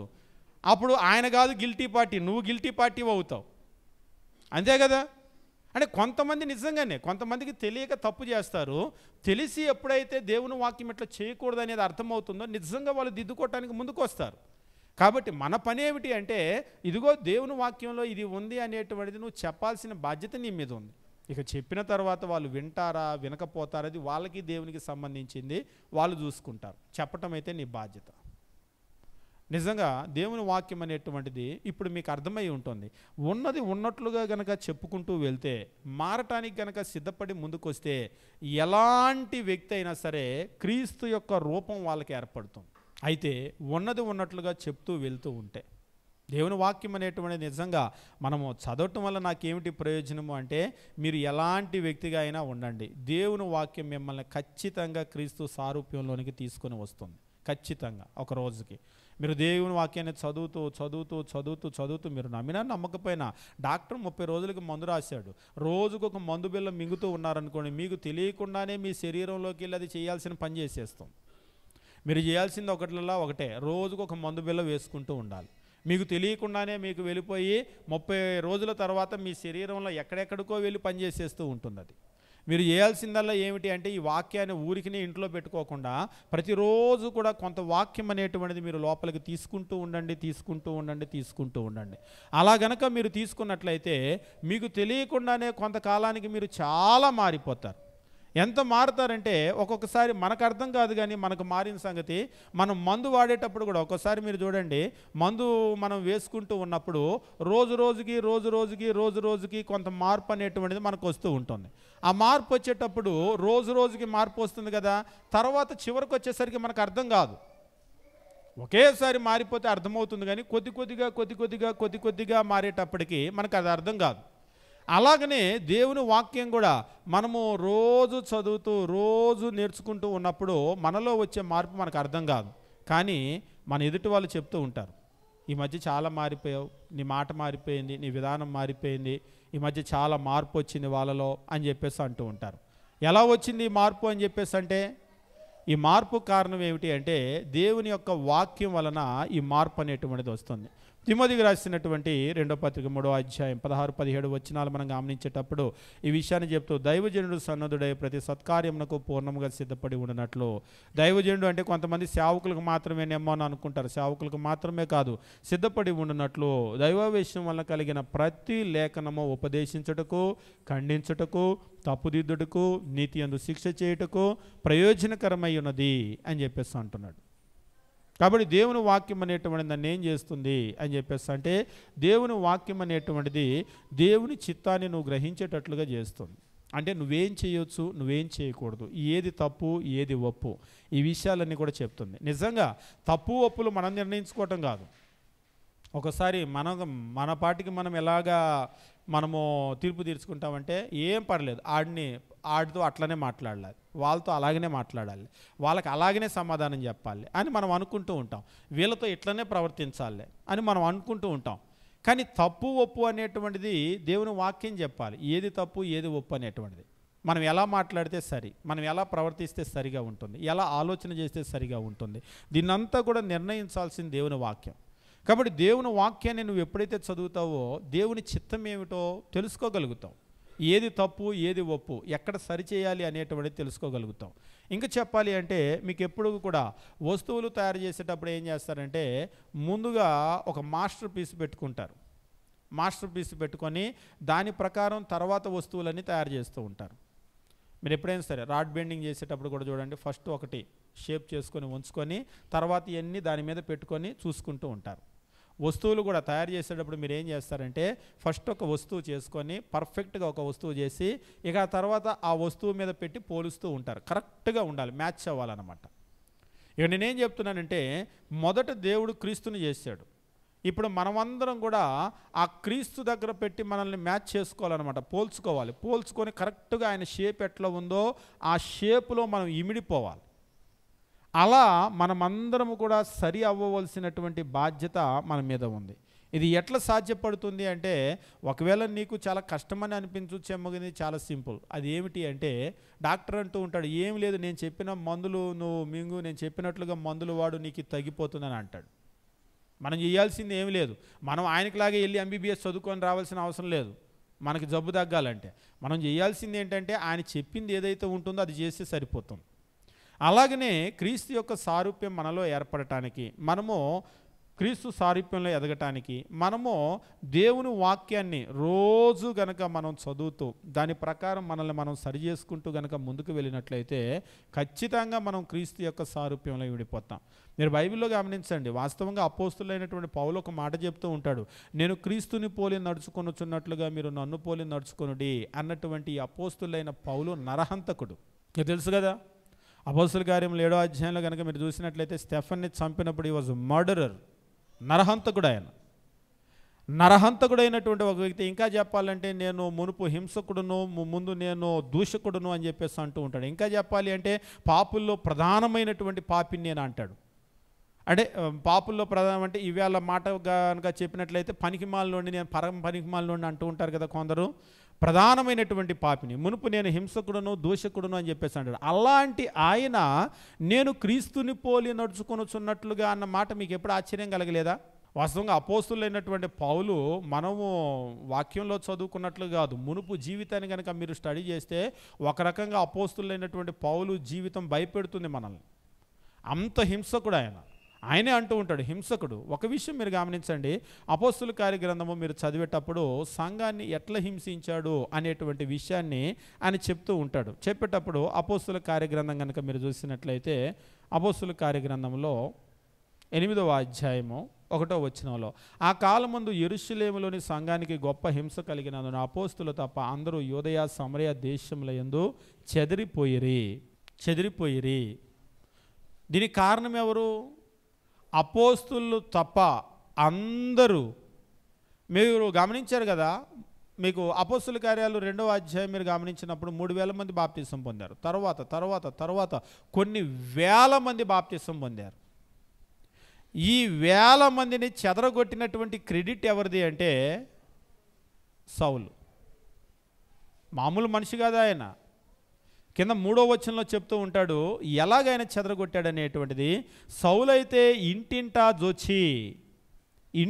జొచ్చి పురుషులను స్త్రీలను ఈడ్చుకొని పోయి, మీకు సౌలులో ఒక క్రూరుడు కనబడటం లేదా? మృగం అని చెప్పేసి అంటూ ఉంటారు కదా, ఒక మృగం కనబడటం లేదా? ఇక్కడ మాట అయితే స్త్రీలను అని అన్నాడు, కానీ ఈడ్చుకొని పోయి అన్నటువంటి మాటలో ఎంతమందిని ఈడ్చుకొని వెళ్ళి ఎంతమందిని ఆయన చంపి ఉంటాడు. అందుకని ఆయన అన్నాడు, పాపుల్లో ప్రధానమైన పాపిని నేను అని చెప్పేసి అన్నాడు. మునుపు నేను హింసకుడును. నిజంగా ఒక్కోసారి ఆశ్చర్యం వేస్తూ ఉంటుంది, ఇటువంటి వ్యక్తి నేను క్రీస్తుని పోలి నడుచుకొనుచున్న ప్రకారము అన్నాడంటే, మనం క్రీస్తుని పోలి నడుచుకోవటం, క్రీస్తు సారూప్యంలోకి రావటం పెద్ద కష్టమేం కాదు. ప్రపంచంలో ఉన్నటువంటి పరమ పనికి మాలిన వాళ్ళు మారి క్రీస్తు సారూప్యాన్ని తెచ్చుకుంటే మనం క్రీస్తు సారూప్యం తెచ్చుకోవటం పెద్ద కష్టమేం కాదు. కాకపోతే ఏంటంటే మనం కష్టపట్ల అంతే, హార్డ్ వర్క్ చేయటం లేదు. మనం కనుక నిజంగా మనసు పెట్టి కష్టపడితే మనం ఖచ్చితంగా క్రీస్తు సారూప్యాన్ని తెచ్చుకుంటాం. అయితే దానికి ప్రధానమైనటువంటి కారణం ఏమిటి అంటే దేవుని వాక్యం. మనం ఎందుకు మారటం లేదంటే, ఏది ప్రధానమైన కారణమో, మీ జబ్బు తగ్గాలంటే రోజు మాత్రం మింగాలి, మందు మింగాలి. ఆ మందు పక్కన పెట్టారనుకోండి మీ జబ్బు తగ్గదు. మీ జబ్బు తగ్గించడానికి ప్రధానమైన కారణం ఏంటంటే, కొంతమంది డాక్టర్ గారే అంతా డాక్టర్ గారే అంటే డాక్టర్ ఏం చేయడు, డాక్టర్ చేయాల్సిన పని చేశాడు, మందు ఇచ్చాడు. నీకు ఆ తర్వాత మందు చేయాల్సిన పని మందు చేయాలి, మీ లోపలికి వెళ్ళాలి. అంతా దేవుడే అంటారు కొంతమంది. అంతా దేవుడే, ఆయన ఇవ్వాల్సిన మందు వాక్యం ఇచ్చాడు. ఆ వాక్యం మీరు లోపలికి తీసుకోలేదు అనుకోండి, మందు మింగకుండా అంతా డాక్టర్ గారే అంటే డాక్టర్ గారు ఏం చేస్తాడు? డాక్టర్ గారు ఏం చేస్తాడు? వచ్చి ముట్టుకొని కానీ నయం చేస్తాడా? అంటే ఈవేళ పరిస్థితి కూడా నేనేం చెప్తూ ఉన్నానంటే, చాలామంది తమ జీవితాలు మార్చుకోలేకపోవటానికి అంతా దేవుడే అంతా దేవుడే అని అంటారు. దేవుడు తన వాక్యం ద్వారా కార్యాన్ని చేస్తూ ఉన్నాడు. తన వాక్యం ద్వారా ఈరోజు మీరు చూడండి, బైబిల్ని మీరు చదివేటప్పుడు ఏ వ్యక్తి మారాడు అన్నా కానీ వాక్యాన్ని విని వాళ్ళు మారారు. వాక్యాన్ని విని వాళ్ళు మారారు. మార్చగలిగినటువంటి శక్తి వాక్యానికే ఉంది. కాబట్టి ఆ వాక్యాన్ని మనం ఎంత చదువుతామో మనం అంత మారతాం. మనం చదవటమే లేదంటే మనం మారటమే లేదు, మనం మారం. కాబట్టి నా ఆత్మీయ స్థితి ఎట్లా ఉంది అనేటువంటిది నేను ఎంతగా దేవుని వాక్యాన్ని చదువుతున్నాను అనేటువంటి దాని మీద ఆధారపడి ఉంటుంది. మీరు దేవుని వాక్యాన్ని కనుక చదివినట్లయితే మీకు యెహోవా యందు భయభక్తులు అనేటువంటిది నేర్చుకుంటారు. తద్వారా మీరు దీర్ఘాయుష్మంతులు అవుతారు. భూమి మీద నిజంగా జీవపు ఊట మీరు మాత్రమే కాదు, మీ జీవితం అనేటువంటిది అనేకులకు ఆశీర్వాదకరంగా ఉంటుంది. దేవుని వాక్యాన్ని కనుక చదివితే మర్మాలు మనం గ్రహించగలుగుతాం. ఇంకా చెప్పాలంటే ప్రపంచంలో రీసెర్చ్ చేసినటువంటి సైంటిస్టులు కూడా తెలియని విషయాలు ఈ ప్రపంచాన్ని గురించి మీరు నేర్చుకోగలుగుతారు. వాళ్ళు నేర్చుకున్నారు. ఈ ప్రపంచం ఏమిటి, నేనెవరు, నేను ఈ భూమి మీదకి ఎందుకు వచ్చాను, ఎందుకు బ్రతుకుతున్నాను, ఎందుకు చనిపోతున్నాను, మరణానంతరం విషయాలు ఏంటి, అనేకమైనటువంటి విషయాలు మనం తెలుసుకుంటాం. అంతేకాదు క్రీస్తులో ఉన్నటువంటి ఆ గొప్ప ఆశీర్వాదాన్ని కూడా మనం తెలుసుకుంటాం. పరలోక రాజ్యము దాచబడినటువంటి ధనాన్ని పోలి ఉంది. నిజమైనటువంటి ధనవంతులు మనం అవుతాం ఆ మర్మం కనుక మనం తెలుసుకుంటే. అంతేకాదు మనము రక్షణ కలిగించడానికి శక్తి కలిగినటువంటి లేఖనాలు, ఎప్పుడైతే దేవుని వాక్యాన్ని మీరు చదువుతారో మీరు రక్షణ పొందుతారు. దేవుని వాక్యం కనుక మీరు చదవకపోతే, మీరు వినకపోతే మీకు రక్షణే రాదు. కాబట్టి రక్షణ ఎవరికైనా వచ్చింది అంటే అది ఇచ్చేటువంటి శక్తి ఎవరికి ఉందంటే దేవుని వాక్యమే. ఒకవేళ ప్రకటించారు అన్నా కానీ, ప్రకటించారు అంటే ఆ దేవుని వాక్యాన్ని ప్రకటించారు కాబట్టి వాళ్ళు రక్షణకు ముందుకు వచ్చారు. కాబట్టి ఈ ప్రకటించిన వ్యక్తి కూడా దేన్ని ఉపయోగించాడంటే దేవుని వాక్యం. ఆ దేవుని వాక్యమే లేకపోతే ఈ ప్రపంచంలో ఎవరికీ రక్షణ లేదు. కాబట్టి ప్రపంచానికి రక్షణ ఇచ్చేటువంటి శక్తి దేవుని వాక్యానికి మాత్రమే ఉంది. అంతేకాదు దేవుని వాక్యం అనేటువంటిది ఏం చేస్తుంది అంటే దేవుని చిత్తాన్ని మీరు ఎరిగేటట్లుగా చేస్తుంది. ఏది తప్పు, ఏది ఒప్పు, ఎలా జీవించవచ్చు, ఎలా జీవించకూడదు, ఉపదేశించడానికి, ఖండించడానికి, తప్పుదిద్దటానికి, నీతి యందు శిక్ష చేయడానికి అది ప్రయోజనకరంగా ఉంది. కాబట్టి దేవుని వాక్యాన్ని మీరు ఎప్పుడైతే చదువుతూ ఉంటారో, మీరు నేర్చుకుంటూ ఉంటారో, మీ జీవితం అనేటువంటిది క్రీస్తు సారూప్యంలోనికి, క్రీస్తు ఎలాగైతే ఉన్నాడో ఆ పర్ఫెక్ట్ షేప్ అనేటువంటిది మనలో కూడా ఏర్పడుతుంది. మనలో ఏర్పడాలనే దేవుడి వాక్యాన్ని ఇచ్చాడు. కానీ మనం ఏం చేస్తామంటే దీనికి నీట్గా ఒక జిప్పు కవర్ వేసుకోవటం, ఆ జిప్పు పెట్టుకోవటం, ఆ జిప్పు పెట్టుకొని తీసుకొని వెళ్ళిపోయి ఇంట్లో భద్రంగా పెట్టుకోవటం, ఆదివారం ఆరాధనకు వచ్చేటప్పుడు మాత్రం తీయటం, తీసుకొని అలా పట్టుకొని రావటం. మీకు చాలామంది బైబిల్ కనుక మీరు చూసినట్లయితే అప్పుడప్పుడు నేను బైబిల్ చూసేటప్పుడు ఇట్లా చూడాలన్నమాట. వాళ్ళు చదివే బైబిలా చదవని బైబిలా అర్థమవుతుంది. ఈ రకంగా పేజీలు ఊడిపోయినాయి అనుకోండి, గట్టిగా చదివే బైబిల్ అని అర్థం. అట్లని మనం ఊడబీక్కోకూడదు. నేను గట్టిగా చదివేవాడిని అనుకుంటారని. అంటే మాకు బైబిల్ స్కూల్లో కొంతమంది చేస్తారు, ఏమీ లేకుండా ఖాళీగా కూర్చున్నప్పుడు ఏం చేస్తారంటే బైబిల్ ఇట్లా తిప్పుతూ ఉంటారు, ఇలా తిప్పుతూ ఉంటారు. తిప్పి నలిగిద్ది అది. ఆ బైబిల్ చూసేసరికి గట్టిగా చదివిన బైబిల్ మామూలుడు కాదు గట్టిగా చదువుతాడు అనుకుంటా అని అనుకుంటారు. మేమేం చేస్తామంటే బైబిల్ కాలేజీలో ఎవరైనా సరే ఎంత బైబిల్ చదువుతాడు అనేది చూడాలంటే జస్ట్ ఏం లేదు, వాళ్ళ బైబిల్ చూస్తే అర్థమైపోతుంది వాళ్ళు ఎంత బైబిల్ చదువుతారు అనేటువంటి. అంటే కొంతమంది నలగకుండా వాడతారు కదా అని, నలగకుండా వాడటం ఏమి ఉండదు. ఎప్పుడైనా వాడేటప్పుడు ఖచ్చితంగా ఇది పేజీ కదా, ఖచ్చితంగా పేజీ అనేటువంటిది అది అరుగుతుంది, ఖచ్చితంగా మనకు కనబడిపోతుంది. బైబిల్ జాగ్రత్తగా ఉంచుకోవటం మంచిదే, కానీ ఈ బైబిల్ అనేటువంటిది మనం జాగ్రత్తగా పెట్టుకోవటానికి, ఎక్కడో పెట్టుకోవటానికి, తల కింద పెట్టుకోవటానికి ఇలాగ ఒక అలంకరణ వస్తువుగా ఇచ్చినటువంటిది కాదు.